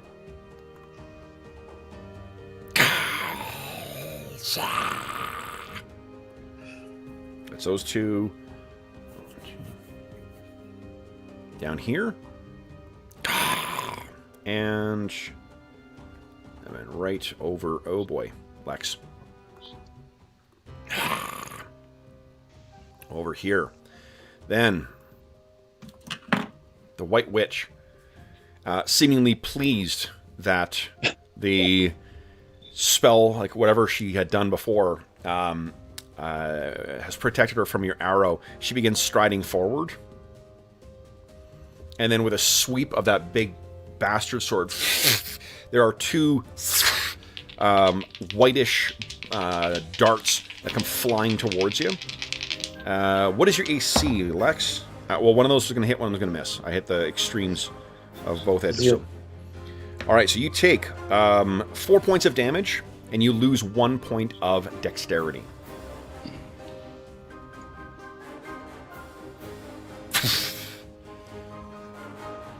All right. And then, furious that you had escaped its head, or its attack, the dragon, the head bursts out of the water. You can picture it tears right through the web. Way too big for that. That web is nothing. It cries out, and it's the sound echoes throughout the cavern, and it brings its head down, and then there's this blast of cold and wind and sleet that hits Tom, Ostin, and Bocho. I need each of them to give us a save versus breath weapon, please. First time we've had anyone do a save versus breath weapon where it's actually breath weapon. A breath weapon. Whoa. And then for Ostin. Nice. I have to make one every time my cat breathes in my face. You have to make... Yeah. If perchance that that cone doesn't hit the guys behind them, does it? It no, does. It have an effect. They are... Yeah, it's cold. It's cold. Yeah, yep. Yeah. Nice. Success from... Oh, it's a 4. Ugh. That's Ostin. It's Ostin. Okay. Oh, shit. Ocho. So I'm rolling this in chat, guys, so we can keep me honest. Here we go. 1, 2... More dramatic.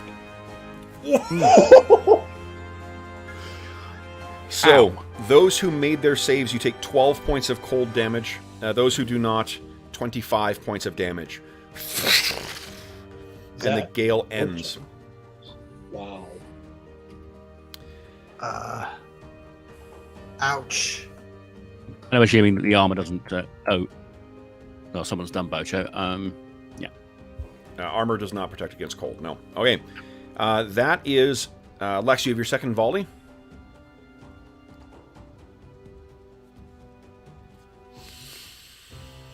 All right. Then it is... Oh, nice. Yeah, jeez. That would hurt. That would sting, too. Okay, guys. I believe that brings us to the end of round 2, then, unless anyone has anything else to do. We're on to round 3. Hobbs, you tied me last time, so you're still rolling initiative for us. What's that? We're going down this time, Madison. Nice. All right, so everyone decide what you're doing with your round, and then beat my 4. Yes. Nice. Alrighty, so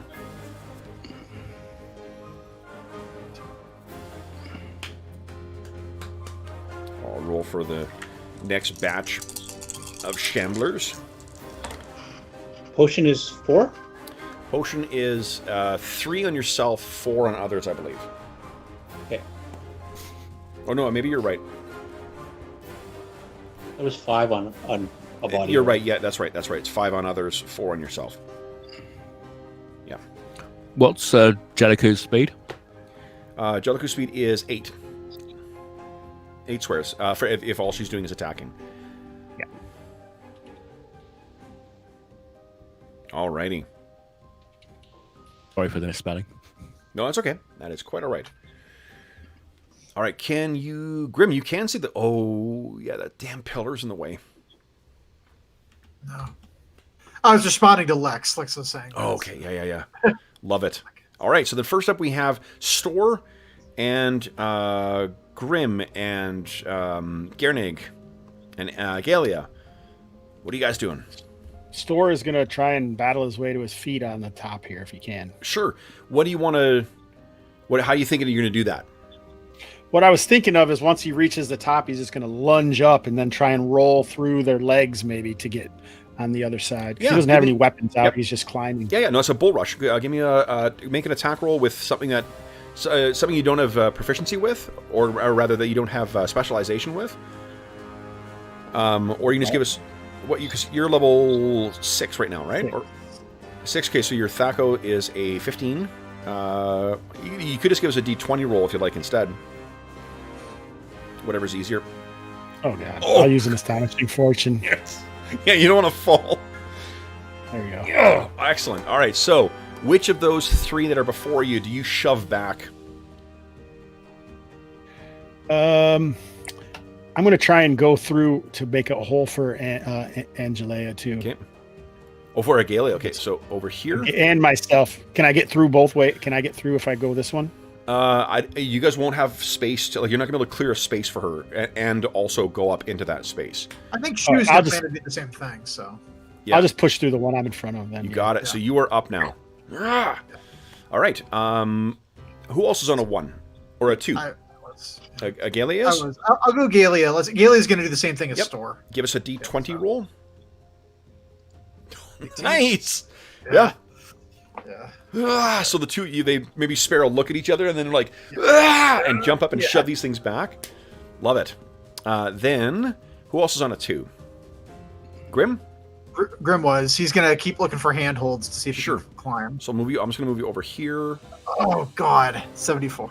74 is actually good enough. Okay, Like good. the target number is really not that challenging. So 2 more rounds and you'll be at the top. Then who else is on a 2? I think that's everyone on a 2. So we're on to a 5. Tom, what are you doing, Tom? Tom is going to activate the mask. Okay. Let me just count that. 5, 10, 15. Yeah, you can do it. He's going to run towards them. Also, pointing at the witch as he goes and says, "This one's got your name on it." As he points into the sword. And then he's going to hit the guy that's directly in front of me. Okay. That's Ostin. Go Hang ahead. on. Right. Go ahead and make a attack roll.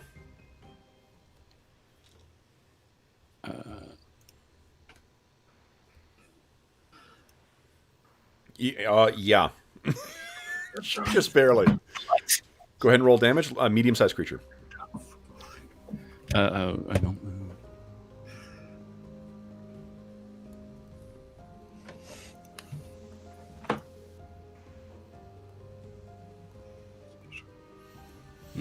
Okay. Yes, that shatters that one. Okay. Then we have on a 6 is Lex. Okay, so Lex is going to move. 1, 2, 3, 4. And, sorry, Hangar. And he quaffs a potion of magic resistance. Oh, good. Smart. Excellent. I think we're doing the same thing. What's the magic resistance? Oh, you roll for it, right? Yeah, well, that's the number of rounds auto success against any magic spell. Fantastic. Okay. All right. Then it is. Let's see here. So that's 6. 8 is Ostin. What's Ostin doing? Mo, that's you. Oh, sorry. Ostin is going to move up to there and effectively try and bite that one's head off. Okay. Okay. Next up will be Bocho. He's following these guys, but I don't know if he can get there without charging. So it's the last charge of Bocho. Is that what this is? I mean, look what's coming up behind him too. So Yeah. all right, go ahead and make your attack roll for that. That hits. Okay, so one of them is gone. Bocho, make your attack roll. That's a miss for Bocho. No, Wild Flail. He's running out of life. Yeah. All right. Then next up will be Jellicoe on a 10. Right. What's she carrying as a weapon? She's carrying a spear. Or staff, rather. Staff. I expect she's going to try and whack that guy's feet from out of under hold him. on. So, She's only 1 square up. Remember, she's only spent 1 round climbing right now. She's got another 10 feet to go before she can... right. She's either She's dropping climbing. down or she's going to keep climbing. What's she doing? I think she's going to drop down and wait for them to come at her. Okay, well, they're 20 feet up, but that's what she's doing. Okay, then it is... first, the White Witch strides another closer to you, grinning. She doesn't know what I just drank for. So So one of those hits, you take 1 point of damage and no dex damage. Oh, nice. Oh, she kind of looks, and then you hear pff, pff, pff, and more of these things break out from the wall. More up there. Oh boy, it's a lot over here. Boom. And boom. And right down here. Alrighty, and then the other ones get to move, but they're too slow to catch you. 1, 2. Yeah. These ones are caught up. Oopsies. Caught up in the web. The ones that are on top there. Store. Your AC without your shield right now is what? Never mind. There's no way I hit you. I did hit Agalia, though. Uh-oh. Agalia takes 3 points of damage. Okay. And 2. Oh boy. Bocho! So Bocho's AC. Let's see if I can come close. Nope, neither of those would hit him. These stagger forward. Okay. We are. And then this thing's thrashing around that huge neck and head seem to be still trapped in the ice, and you can hear cracking. All the ice on the surface is gone. And guys, boing, one of the lights ticks down. Then, who has second attacks here? Lex, you got it. Oh, you didn't attack this round? Does Tom? Tom does, yep. Yeah, Gina- but I haven't got anything adjacent, so... Oh, okay, so you don't have some movement. All right, guys, that brings us to the end. Was Gernig continuing to climb up? Storm? Yeah, I would think Gernig will be up next round, right? Awesome. Yep. He was 1 behind Store. Yep. Excellent. Okay, guys, that is the end of the round then. We're on to round 4. shing. Ops. What weapon does Agalia have? Agalia has a battle axe, That's speed. 7. What's the speed on that? I believe. 7. Yeah. All right, Hobbs, everyone decide what you're doing? Kind of beat my 7. Nice. Another time. Here it comes. Oh, Oh, Jesus. Curses. All right, so my first action will be on a 10. Maybe I'll start rolling for some of these guys here. Oh, Lex goes at 9. Oh, yeah, right, Or because your goes on- speed. Right.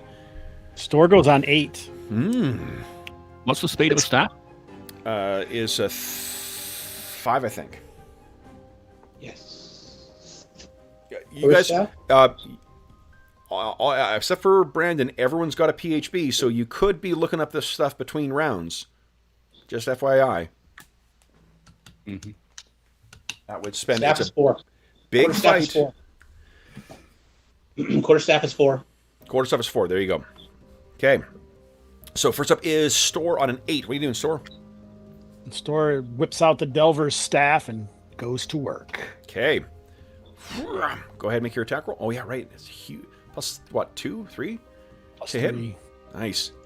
Yeah. Nail somebody. Go ahead and roll damage. Oh, yeah. Remember, you can always sink charges into them, too, if you want to. These things are not tough. It's the This numbers. one in front of Gernig. Oh, The one in front of Gernig. Sorry. Yep. I wanted to make him Oh, room so he could get Love it. So yeah, Gernick's making his way up, and this thing kind of looks down at him, and then knocked over the side like Babe Ruth swinging a bat. Then Hank Aaron I prefer on this day. yes, absolutely, abso-fucking-lutely. Next up is Lex. Time for your expiry date has passed. Okay. Stab, stab, stab. That is a hit. Using that dagger of speed still. That's a miss. You want to spend Astonishing Fortune on that second one? Not with the dagger. Okay. Yeah, we're gonna need a lot of astonishing fortunes. All 10 right. damage with my +4 short sword. Okay, let's see here.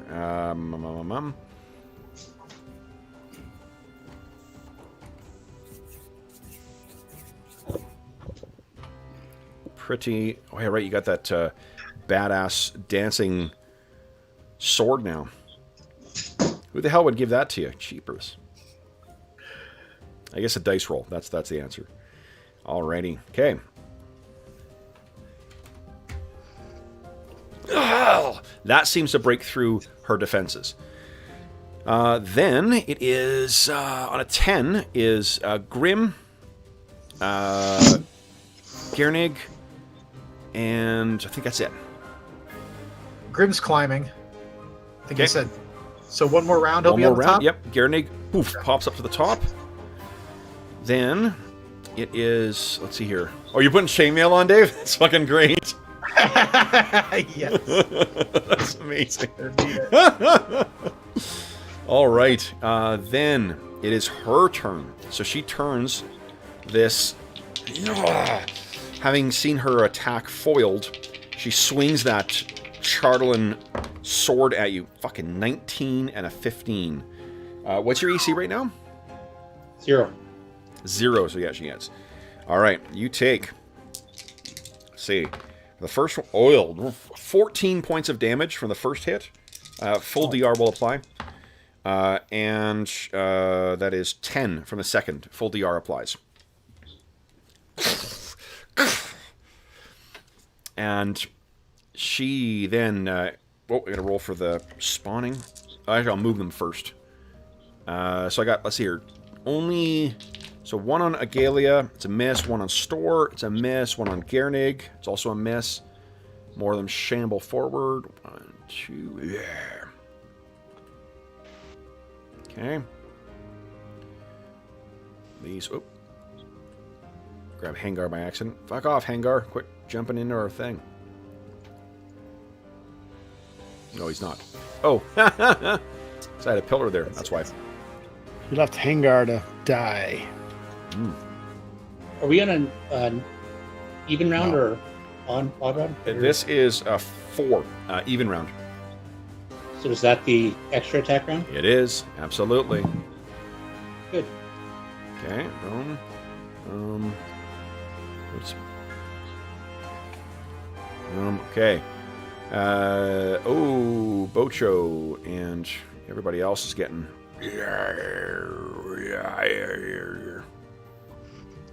Okay, so I got 1, 2, 3 on Bocho. Both miss. Last one hits. Bocho takes 4 points of damage. Bocho has no hit points left. No, Bocho. Down he goes. I knew that was coming. Yep. It was a low blow. Yep. Low hanging fruit too. So it's the laziness of a hack DM. That's just my job, Kevin. Jesus. We're split. Then let's see here. That is Tom. Your hit. You take 3 points of damage. Full DR will apply. Mm-hmm. They stagger forward. And then we got the spawners. Who's pulling out of the ice here? Let's see here. Okay, so we got another one. Good golly. Tons coming up. And that's too far forward. They're right against the wall. So it's that one.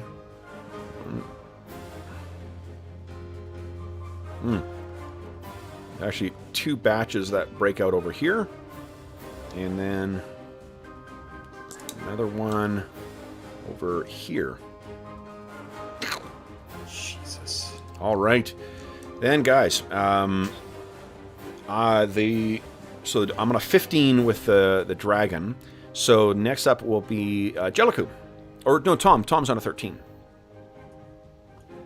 All right. Well, he's just going to try and hit the one. Please do. Dragon And then in front of him. Come on. someone else do Jellicoe for this round. She's on the ground. I'm not sure what she's going to do, but let's just... she can't hit I anybody. see no reason that she wouldn't start climbing, honestly. He's queued up and he's... Give us a percentile roll there, Store. Oh no. So I have to look for She's somewhere looking- else. Try and get She's make a way looking in up. the same place Grim was looking. Yeah. And Grim, why don't oh, wait, that's a hit. Go ahead and roll damage. Medium-sized creature. Someone else open up Ostin's character sheet and make attack rolls for him, please. Just to keep things moving. Okay. Oh, nice. I was gonna say I can take care of Oats because I've lost Bocho. Sure. Yeah. Okay. Yeah, Let makes me just sense. get out of him. Okay. And then, so Tom, that's a solid hit. And then for Ostin. Yeah, just scrolling down. Oh jeez, come on, Dave. All right. Hit. Go ahead and roll damage. Medium-sized creature. Hit as well. That is a miss with a bite. So go ahead and roll damage for both paws. One down. Another one down. Neither Tom nor Ostin have moved this round, so if you guys want to move those guys, go ahead. Then next up will be... the dragon. Whee! You can see ice and snow begin to, in that desiccated throat, begin to form yet again. And then it is Bocho and Agalia. Oh, right, that's cruel. Sorry. Agalia. Bocho bleeds. Bocho bleeds. Yeah. Okay. Profusely. Agalia is going to attack the one. I think we're gonna. He's going to attack. She's going to attack the one in front of Store. Okay, go ahead and make an attack roll. Oh, do you have a d20 roll? That's a hit. Go ahead and roll damage. Be 1d8 plus 1. This +1. Okay. That's +1, so 5. 5. Let's see. That probably takes it down. Yep. Boom. Boom. Alrighty. Then we have second attacks here. So we have Lex. Can she move over here, by the way, just to make room for anybody coming up? Should get an attack of a Yeah, we get an attack of opportunity Attack on of her. Yeah. Oh, what, okay. Then never Yeah. mind. Okay. Ooh. 10 more damage with the short sword. Solid hit. Slowly whittling her down. Then we have... let's see here. Store, are you specialized in that staff? yes. Go ahead and give a second attack, please. Nice, solid hit. Which one are you hitting? The one ahead of Agalia? Yep. Go ahead and roll damage. I had it already and now I lost it. Here it is. Okay. Boom. That is probably, yep, enough to take it down. You can move as well if you like. And then, Tom, you have a second attack if you want. That's a hit. Two. Go ahead, yep, that's a hit. Go ahead and roll damage. You guys are carving your way through this horde of icy undead. Yep. Amazing. Troag! Lex is like, where's that damn flaming spear? It doesn't have that long range. You're kind of far away. Well, and you get the fireball that you're, I'm sure, sitting Huddle on. the dragon, Tom calls out. The fireball doesn't have that long of a range, actually. It's kind of shocking. Isn't it 300 plus? It's 400 plus the level. Unless I'm no, it's 10 yard. Hold on. It's Yeah, okay. fireballs. It's 10 yards plus 10 yards a level. So we're looking at 30 feet At plus 30 feet 30. per level. plus 9, so 90 feet away. It's a 90 feet, and that I'm over like 90 feet away from. No. So It's a you're, big room. hold on. If it's plus 30 feet per level, you are sixth level now. Hold on. That's 180 feet. Oh, okay. Yeah, Well- 180 feet plus the thing is 210 feet away. I hate casting fireball. That's why, you fools. I only cast it on friends. That fits with the group. All right. All so- right. like Well, every I'll throw, magic once, caster in once, this he once he campaign. gets up, I assume he can't when he's climbing. He can't do it anyway. So Okay, that's true. You absolutely cannot. Okay, so then, guys, I believe that brings us to the end of. Oh boy, the end of that round. Now we're on to round 5. Hobbs, we thank you for rolling initiative, but we will shuffle off elsewhere. This is going to be an important one because that breath weapon is going to be active this round. So, here we go. Mo, it's all on you here. Let's see what I roll. Oh, shit. Mo, beat my 3. Mo, beat his 3. There you go, kid. Nice. Alrighty. Yeah, guess what? That's a 3 for me. So, Kev, if I've got one more round, can I move that and then cast Fireball or not? Or I was going to do the entire round? No, climbing can't be combined with that stuff. What I'll let you do... shit. Yeah, it's just the way it worked out. Alrighty. So I'm acting on... I got some things acting on a 6. And her is on... Okay. I have a question. Of course. I'm going to blast one of these guys, but then I want to look up at the ceiling. Are there any like massive things of ice up there anywhere? Tons. Or anything? It's just it looks like the inside of something's vicious maw. Tons and tons and tons of icicles above.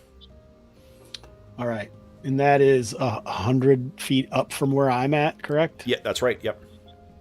Okay. What are you thinking?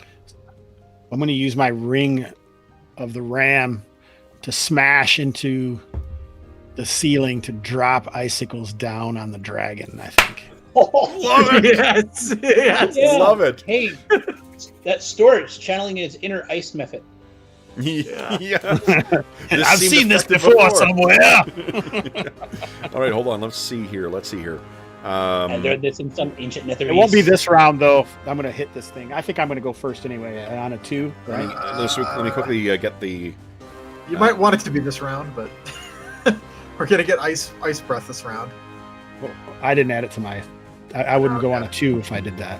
So it was something I was thinking. I just haven't done it yet. There is a zombie in my face, so... Mm-hmm. But I will whack the zombie out of my So face. Not a bad idea. Not a bad idea. There we go. Since you guys have a viable way of affecting this thing now, it has a health bar. Explodes that thing. All right. The throat singing begins. Nice, Gernig. All right, then it is Lex. Lex is on a 3. Lex attacking with sword and dagger. Okay. Ooh, the sword hits again. That dagger is having difficulty connecting. Go ahead and roll damage. I think the dagger is more like Lex trying to keep her off balance so he can hit with that sword. For sure, yeah. Okay. This is kind of badass, though, that Lex is single-handedly fighting her off. Yeah. One with that massive, what do you call it, that big blade of hers, too. Okay. Yeah. Then, speaking of which, I think she'll be acting on a 7. So, Gernig, Grim, you're up on a 4. What are you doing? Climbing. Just getting to the top, probably. Okay. Yeah, you scramble to the top, and you can see this thing is rearing and getting ready to unleash its breath. All right. Oh, boy. Then it is Tom and Gernig. So Gernig singing. Yeah. Tom, what are you doing? Okay. I'm moving there. Throws himself in. Okay. Juklu can kind of start climbing. I forgot to put her in. Sure, that's fine. Yeah. I've hit. Yep. Go ahead and roll damage. 10 points, more than enough. Oh, I forgot to spawn last time, didn't I? Hold up. Oh, I think you did. Yeah, I don't think I did, didn't I think you did. I? I don't think. I think you did. Why is there so much space near the walls, Kev? Yeah, I was wondering, like, how come there's so much? Oh, because I forgot to put more zomboids in there. Oh, they just burst into the web. Yeah, that basically. Yeah, it's a good call keeping the web there, guys. And then send Agilea to see what's over here. okay, alrighty, guys. I chose fight, so she'll. Okay, so I'm gonna be on Now we'll be up with the White Witch. So as she's speaking, you can see unlike it's not like exhalation that is forming in ice. It's frost that's coming out as she speaks to you, Lex. And she says, "You'll die, frozen." Ooh, that roll won't do it, but the second one will. So she misses you. The clumsy swing on one hits you with the other. You take 12 points of damage. Full DR will apply. Then... I feel like you're kicking her ass, Lex, to be honest. Then it is... well, it's avoiding the death penalty that is saving him, I think. Ostin?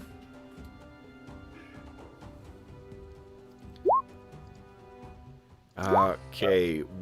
The bite hits and the paw hits. His bite's quite devastating, so... So, paw. Okay, what was Agalia doing again? She is going to... I don't think she can get over to these guys, so she's going to move up here and close off ranks and hold her attack in case. Yep. All right. But then... the head turns. And there's a blast of frigid air that covers Store, Grim, Gernig, and Agalia. I need all of you guys to give us a save versus breath weapon, please.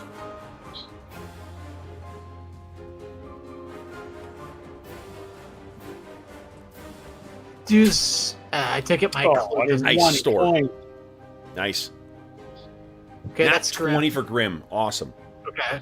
And Agalia, I don't have her. So Just give us a d20 roll. 8. Yeah, no, she didn't save. Uh, And Gernig? She ain't gonna make it. do you want us to use should we use No. Can't. Don't use it on her. You can't Don't on use NPCs. Gernig makes it. All right, so here we go. Anyone who made the save, half damage. Anyone else takes full. Okay. 18. Oh, good. Oh, What she happened? made it too. That sucks. So she's Oh, damn it. she is frozen solid.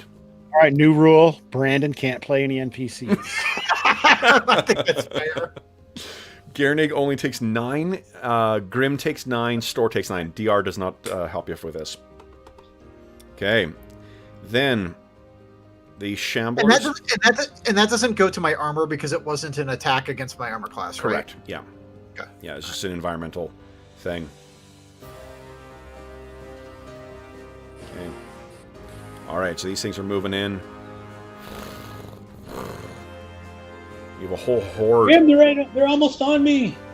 I'm trying. And like World War Z style, these things are starting to tumble over the side, taking no damage. Tom, oh boy.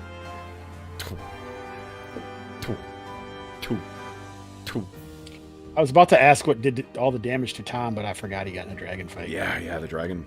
Okay, so I got He was a 2 dragon flanking. fight. Tom, you are hit once for 4 points of damage. Full DR will apply. Missed. And missed. All right. You're able to keep the other ones at bay. And then the spawners. All right. That is then...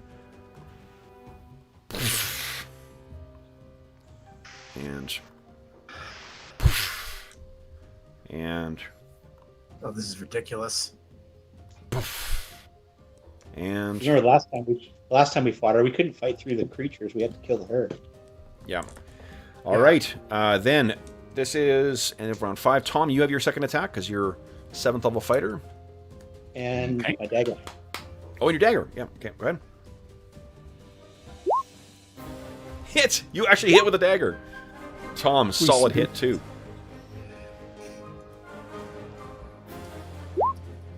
Oh, max damage dagger. Oh, wow. Oof. And- Yeah. All right. Then Did they disappear when she died? Hopefully. It did last time. Okay, good. Yeah, that's why Tom's trying to like rush through and trying to get to her. okay. Then, Too bad guys, you got that 20-foot cliff at the end to climb up. Yeah. I wasn't expecting to get this swamped, though. yeah. All right, then, guys, that's the end of round 5. We're on to round 6. Everyone who's got multiple attacks is going to have a favored attack round. And I think you lost last time, so we're on to Brandon. Everyone decide what you want to do with this round. And then, Brandon, I'm very sorry for this. Oh no. Beat my Has Ostin gone? 8. 8. Okay, I think. Yes, Osen does. You did. Yep, Osen went. Osen went. Oh no. Oh, all right, so what I'll do this so I don't forget. X goes on a 9. Weep, weep, weep. Starts recharging. Lex goes on a 9. Okay, so my first action will be on a Lex will be up first, and I think depending on what Soar's doing. Yeah, I'm using my ring this round. Okay, so. great. All right, so Lex, you are up first. What are you doing? So he's fought 2 rounds with Beauregard. He's got 12 rounds left of. Okay. So he's attacking with both sword and dagger. Hit.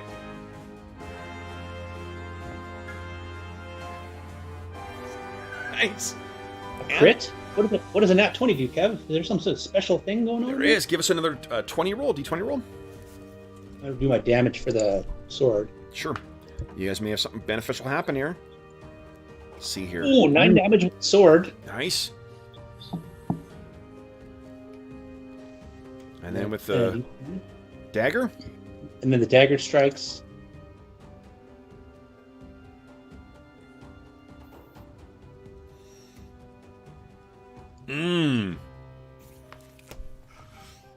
Guys,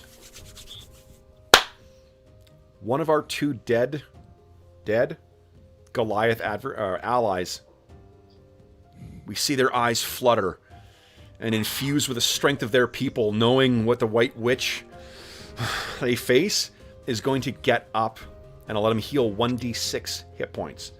Which of your 2 allies is that? Bocho? Or... I have more affection for Bocho, personally. I think we should roll it randomly. It's 2nd edition. Yeah. Okay, good. 1 to 3, it's Hard to Bocho. say, FNG, and let her die. Yep, 1 to 3, it's Bocho. D6, 1 to 3, it's Bocho. Otherwise, it's Galia. Okay, Bocho gets up. Bocho. Bocho. Give us a Bocho. D6 roll for hit points. I don't know why we let you roll again. You just rolled a 2. So Bocho kind of flutters, and he hears the sound of everything moving around. He is back in the fight. Did you roll damage for your dagger? No. I thought that's what you saw, that when you were getting all excited. I thought he killed the White Witch, but... No. 9 damage for the, It was the 20, because we were rolling a random event. Okay, here we go, Dave. What's your damage for your dagger? Oh, It doesn't... Does it do double damage too, or no? It just does no double damage in for crits. All right, Bocho. so Astonishing Fortune? should be dead soon enough. then can Astonishing Fortune damage. Oh, no. Okay. Yeah, well, yeah, she's quite... Okay, her turn. Didn't that druid have some spells you could have cast, Grim? Jesus. I hit you twice, 17, 18, Lex. Lex, you take 9 points of damage from 1 strike, full DR applies. Oh, fuck, 15 from the next one. Don't worry, she'll be dead soon enough. We hope so. Because Okay. I'm down to 9. Then it is... uh-oh. Okay, hold on. Who else can go here? So that horde of undead that's right behind Lex, that's about to get to him. It's going to reach him in attack this round. Then, let's see here. Lex is gone. Store, Grim, and Tom. Oh, yeah, Store, Grim, and Tom. What are you guys doing? So Store reaches over and points up at the ceiling, and a blast of ram-shaped energy smashes into the largest stalagmite above the dragon. What is the damage when you hit something with the ring? I was going to use 3 charges, so it's 3d6. Go ahead and roll 3d6. Just do that damage on him. As these things hit its head. Nice. And it roars out in spite of not having any vocal cords. Yeah! Cries out. And you can hear cracking and popping. God damn it. Yeah. Kevin's hair gets caught in his mic. As the goddamn DM, actually, it was my eye. Curl attacked my eye. Attack of opportunity, apparently. All right, so then these crash down onto it. You see cracks and chips appear in its massive skull. Then Grim and Tom both have actions on a 13.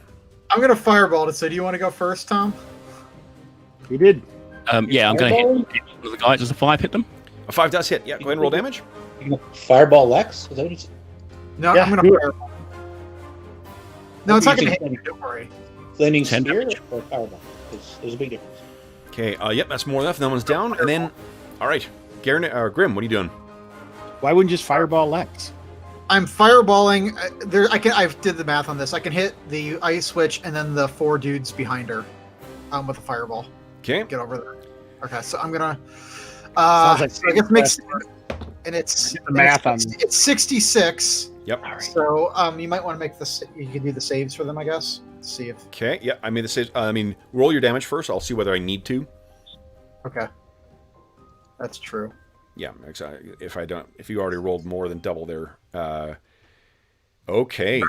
So 25. this flies across and detonates. These ice zombies are completely consumed. The blast wave hits right in front of you, Lex. And let's remember what she looks like. Because she's not gonna look like that much longer. Now she powers up. She metamorphosizes. And what into you something see strong. is you've been cutting away at her, but you haven't seen any blood. It's each of your hits is hitting into those folds of her robe. But as the thing consumes her, she stops, and there's this moment when you're both kind of on guard with each other, and as the fireball consumes, it recoils then, and there's the echoing throughout the cave, and you hear stones and ice and whatnot falling from the ceiling, and her form, a smile goes on her face, and then you see cracks begin going up, and she looks at you and says, "This is not the end." And she collapses in a pile of snow, just like she did before.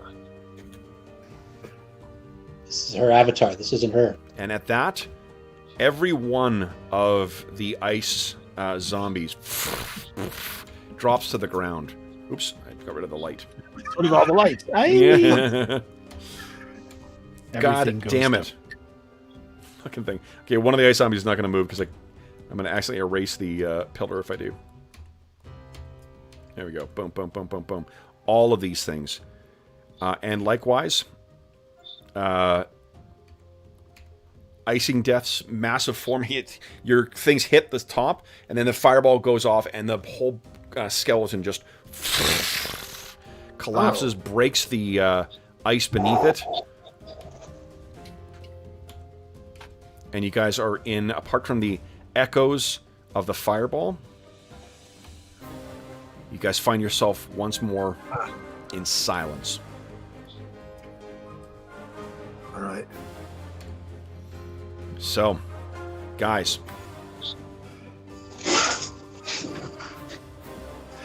what are you doing next? Velcro, where the hell are you? I need healing.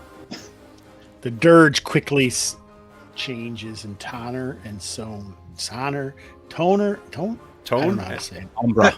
Yeah. There's an SONOR word, right? Yeah. Anyway, it is a dirge for his fallen countrymen. Yeah. So you turn, and Agalia is frozen like a statue. I'm gonna walk over to. I'm gonna get over here and. Sorry about the delay. Okay. You're able to. It's just normal ice now, and you're able to chip it out and free him. Chipping up here. All right, let's get him out. So he is, still, unfortunately, the suffering that he must have gone through has not. Her being defeated does not restore him. That's my reinforcement. Okay. Storm will Wait, number 2. kick on his light. I want to look. Over here? Okay. Let's see here. So you're lighting a torch? Ostin's No, my gonna have- phosphorescent helmet thing. Oh, yeah, right. Ostin and Bocho are going to climb up. Is it sloping up or? It is sloping up, yes.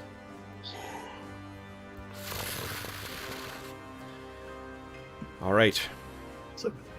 So, guys. Oh, what does remain, Lex, is the Black Ice Bastard Sword. Oh, take it. I should Kicks use it. that. My weapon of choice. He kicks it into the water. Oh, don't do that. Okay. Yeah, good job Cola's not here. Okay. Yeah. Yeah. Like I said, black ice. All right, then, guys. What happens next? Nothing else will come down to investigate down here until you choose to do something. What are you guys doing? Well, I should be searching the place. Have we got any healing we can use? Has our druid friend got any? Druid friends. Yeah, Well, Jellicoe will have 2 cure lights. And Galia. So, Sword, did you explore down that region there? Oh, a little bit, not too much. Oh, it's just a dead end. Yeah. Okay. All right, I'm gonna put some rocks, and I'm assuming Garanig. I don't know why someone took him, but Garanig would help put a cairn here for Agelia. I can never pronounce her name. That's Sorry, okay. Agalia. Agalia. That's it. Yep. I kind of want to call her Izzy Agalia, but we never had the chance. Yeah, it's probably for the best she died. Probably. All I was right. gonna say- Then. Which way we want to go? Is it over? Is it finished? No, I don't believe it's over. She said it's not over. It literally said that as she was. She's I'm not Okay. sure I believe the There we go. fucking ice witch, Lex. Yeah, I kind of. I don't think So- she's a reliable narrator. This is exactly what happened when we killed her out in the tundra. No, so no, Turned into a pile of snow and then came at us again. So that wasn't really the dragon either. I think that was the dragon. I think she's keeping the dragon up. It's her power that makes it rise. And what do you think it means if the dragon collapsed with Yeah. the defeat of her avatar? Sustained by magic. It's not a real. Means that. Oh, maybe she is. Maybe she's not dead, but maybe she's weakened. I don't think it's. Gods may be powerful in the Forgotten Realms, but they are not. Their power is not, or they are not omnipotent. Let's see what this Rhaegar tribesman has to say, and maybe someone should see.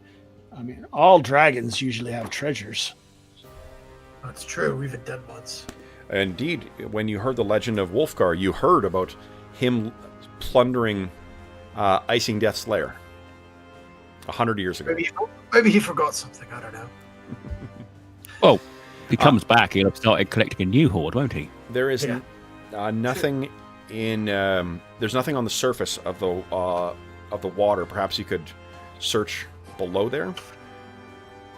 Yeah. But if you guys are exposing yourself to the, Said it was warm. it is warm here, but as soon as you step outside, it will not be. Oh yeah. Right. So right now, Tom is sopping wet, and if You he can come back for treasure. So maybe Tom should be the one to look for it because he's already wet. So we can. Yeah. Could we use the crate campsite? That would give us a fire, so I could If, dry out afterwards. if We got the wrong person here. if John was here, I was gonna then that does sound like a reasonable thing. So what? Create camps. Hey, what the hell are you talking about? I forgot the spell or something because it sounds like some kind of weird video game thing. So what? I guess if you want to try and nurse Hengar, it's going to take a little while. Effectively, he's kind of like fatigued right now or exhausted right now, so it would take a couple of hours to get him to restore back to health. There doesn't appear to be anything magical wrong with him. He's just taken an incredible shit kicking and has likely been malnourished and mistreated. Lex will give him some water from the magical bottle of holding. Well, we can also give him some iron rations or something to get a bit of calories down him. Okay. Now, you did see, Lex will tell you that he saw the... To the southwest. Yeah, down here. This is where they came from. The bear tribesmen. So, tell me what you're doing while you're... Or I guess what you're doing next then, guys. Lex is really beaten up. Ostin's really beaten up. Tom is really beaten up. Both I think we have to explore. I still think we should look for treasure and then down in the pool. But of course, yeah, I'm quite happy to do that while I'm still wet. Yeah, that makes sense. So it's not the guys like. Picture what this is like for your characters. Tom, you're wearing heavy armor. You barely made it out of that pit before. You could try and go down there again, but I'm assuming you're going to want to get your armor off first before you do that, right? So, yeah. And it is like the water is pleasant and warm, so you could go down and try and take a look down there. Yeah. Well, actually, thinking about it, could Ostin? Because he can swim. Ostin, his eyes narrow, and he says, "There is nothing more pressing." Not really. I'm not sure what we shoves could Grim. do. Grim falls into the water.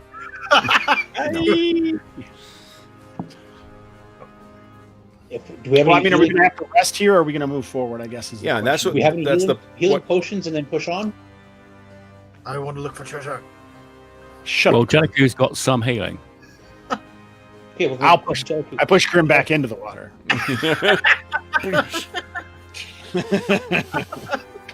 Jellicoe, can you cast a healing spell on me? Sure. There we go.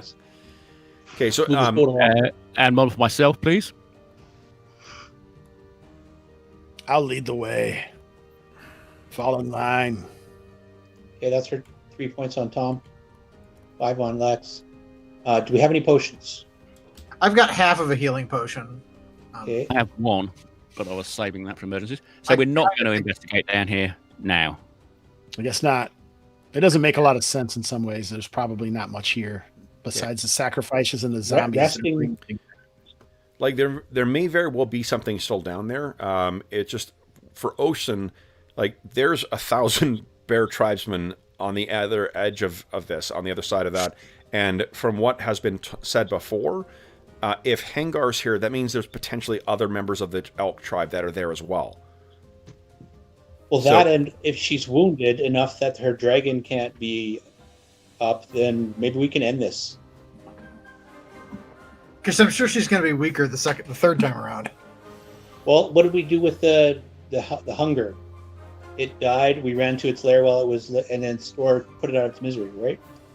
Well, fair enough. And what you know from facing her before, what happened after you defeated the last avatar you encountered? I don't know. I wasn't there.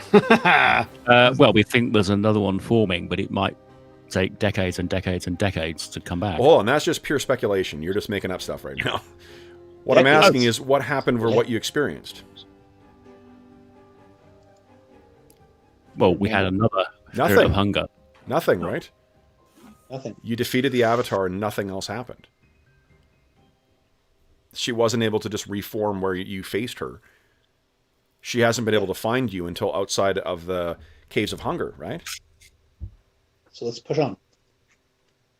Okay. Fine. So Tom, you're pretty beat up. Do you want to drink your potion?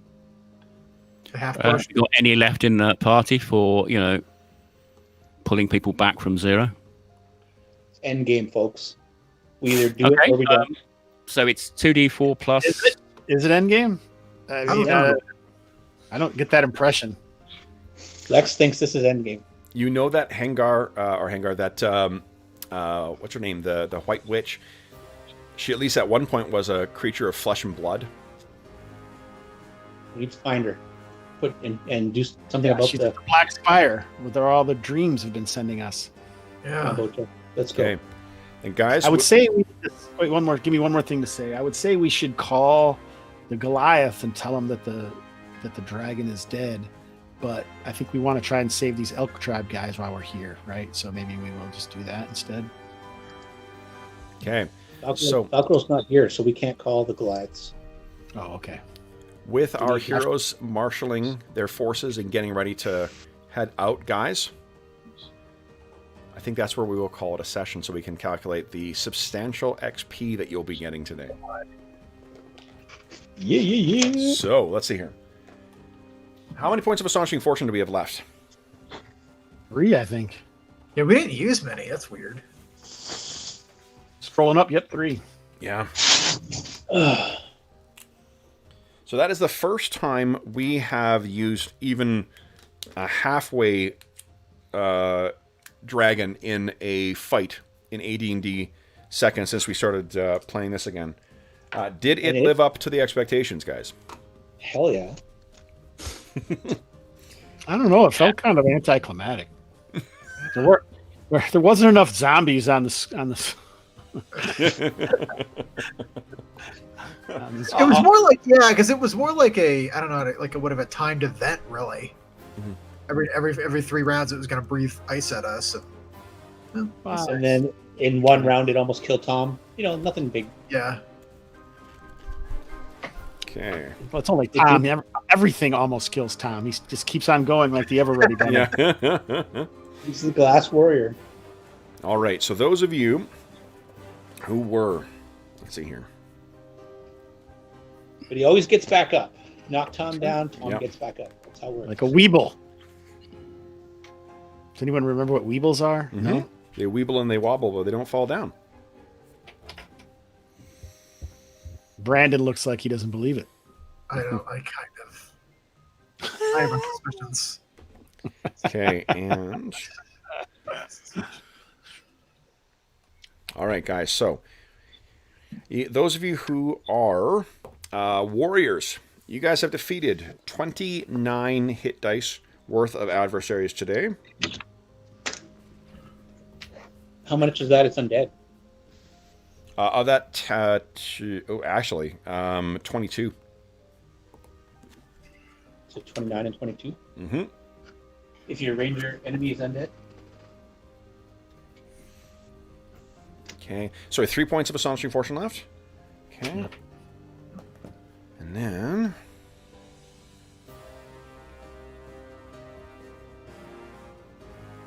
let's see.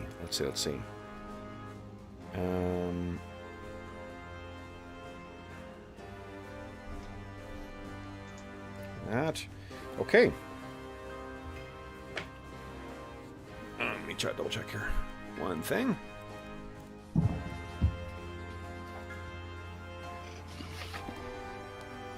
Alrighty. Was that successful on my move silently? You were, yes.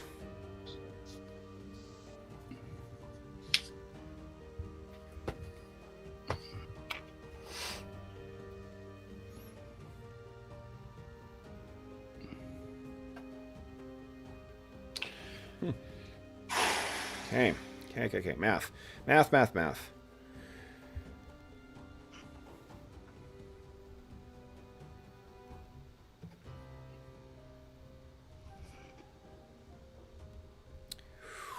There are 5 characters gaining it. Guys, you are each walking away today with 3,820 XP. 3820. Wow. Okay. And Kev, was I correct in that? For the ranger bonus, you were giving us double XP on the Correct. hated enemy? Yep, that's right. Okay. Yep, absolutely. Okay. And let's see here, guys. Ostin has dinged. Give me a second, grab. Ooh.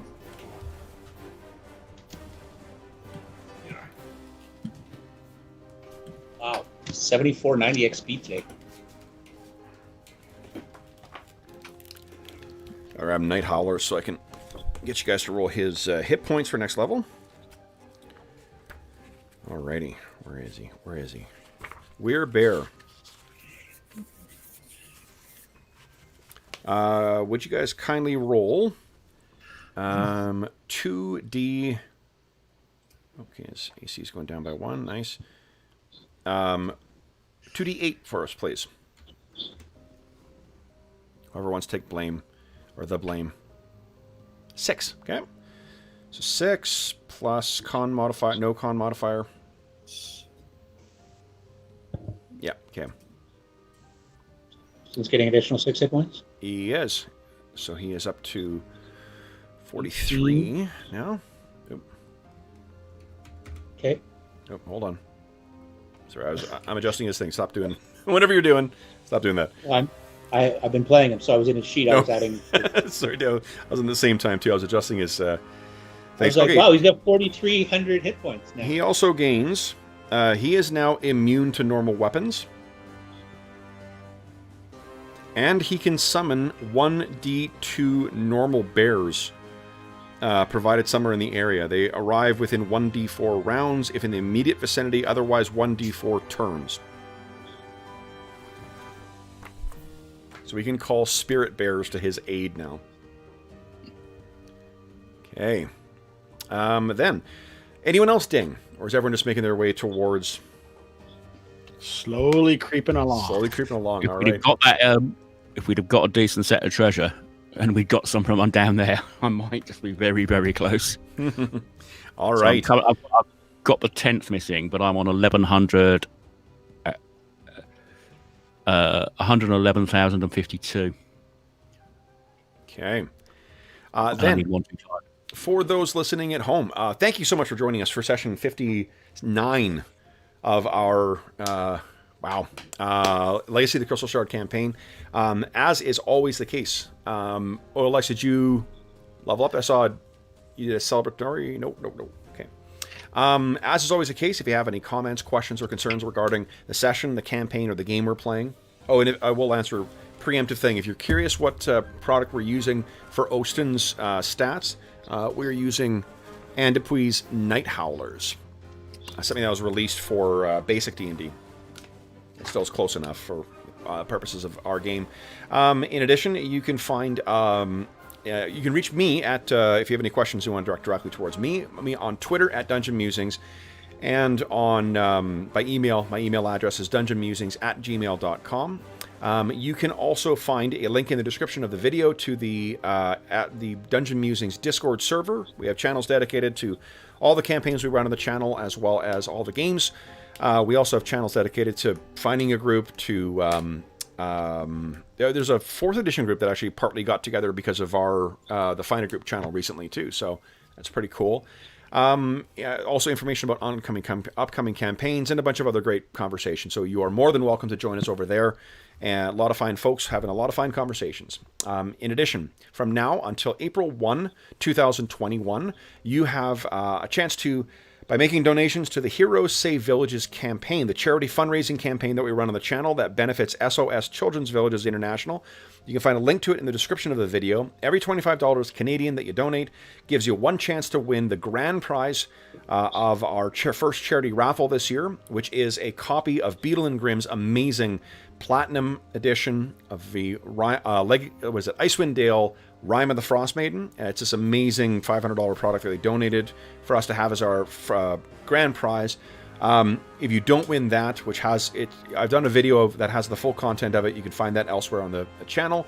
There's also a secondary prize, is the silver edition of the same thing, equally amazing. And if you don't win that, you might win a chainmail dice bag made by our very own armor smith here, Dave. A dice tray made by Andrew. It's pretty awesome. Or one of the prizes from the Dungeon Musings Redbubble shop. So lots of great prizes. You also get a chance to participate in the kinds of games we're going to be playing this year as part of our charity sessions. And you may have a chance to actually outfit our heroes as well, too, for those charity sessions. So lots of ways to participate with what's going on the channel. Lots of ways to win some amazing gaming stuff. And most importantly, ways to support the over 80,000 orphaned and abandoned children who benefit from SOS Children's Villages International. Last thing I will say is, a big thank you to the players, guys. Hobbs, Mo, Brandon, and Dave, thank you so much for playing today, guys. Congratulations on defeating the White Witch yet again. We'll have to see what happens with the Bear Tribe next. Until next time, though, for those listening at home, thank you so much for joining us. If you're joining us during the current crisis, the reason we kicked off this campaign, we hope that this finds you healthy, safe, and weathering the current crisis as well as can be expected. We hope that we've given you a couple of hours to turn your mind off of the troubles of our world and think about the troubles that our heroes keep getting themselves into. And until we see you again, stay safe, stay healthy, and happy gaming. Bye.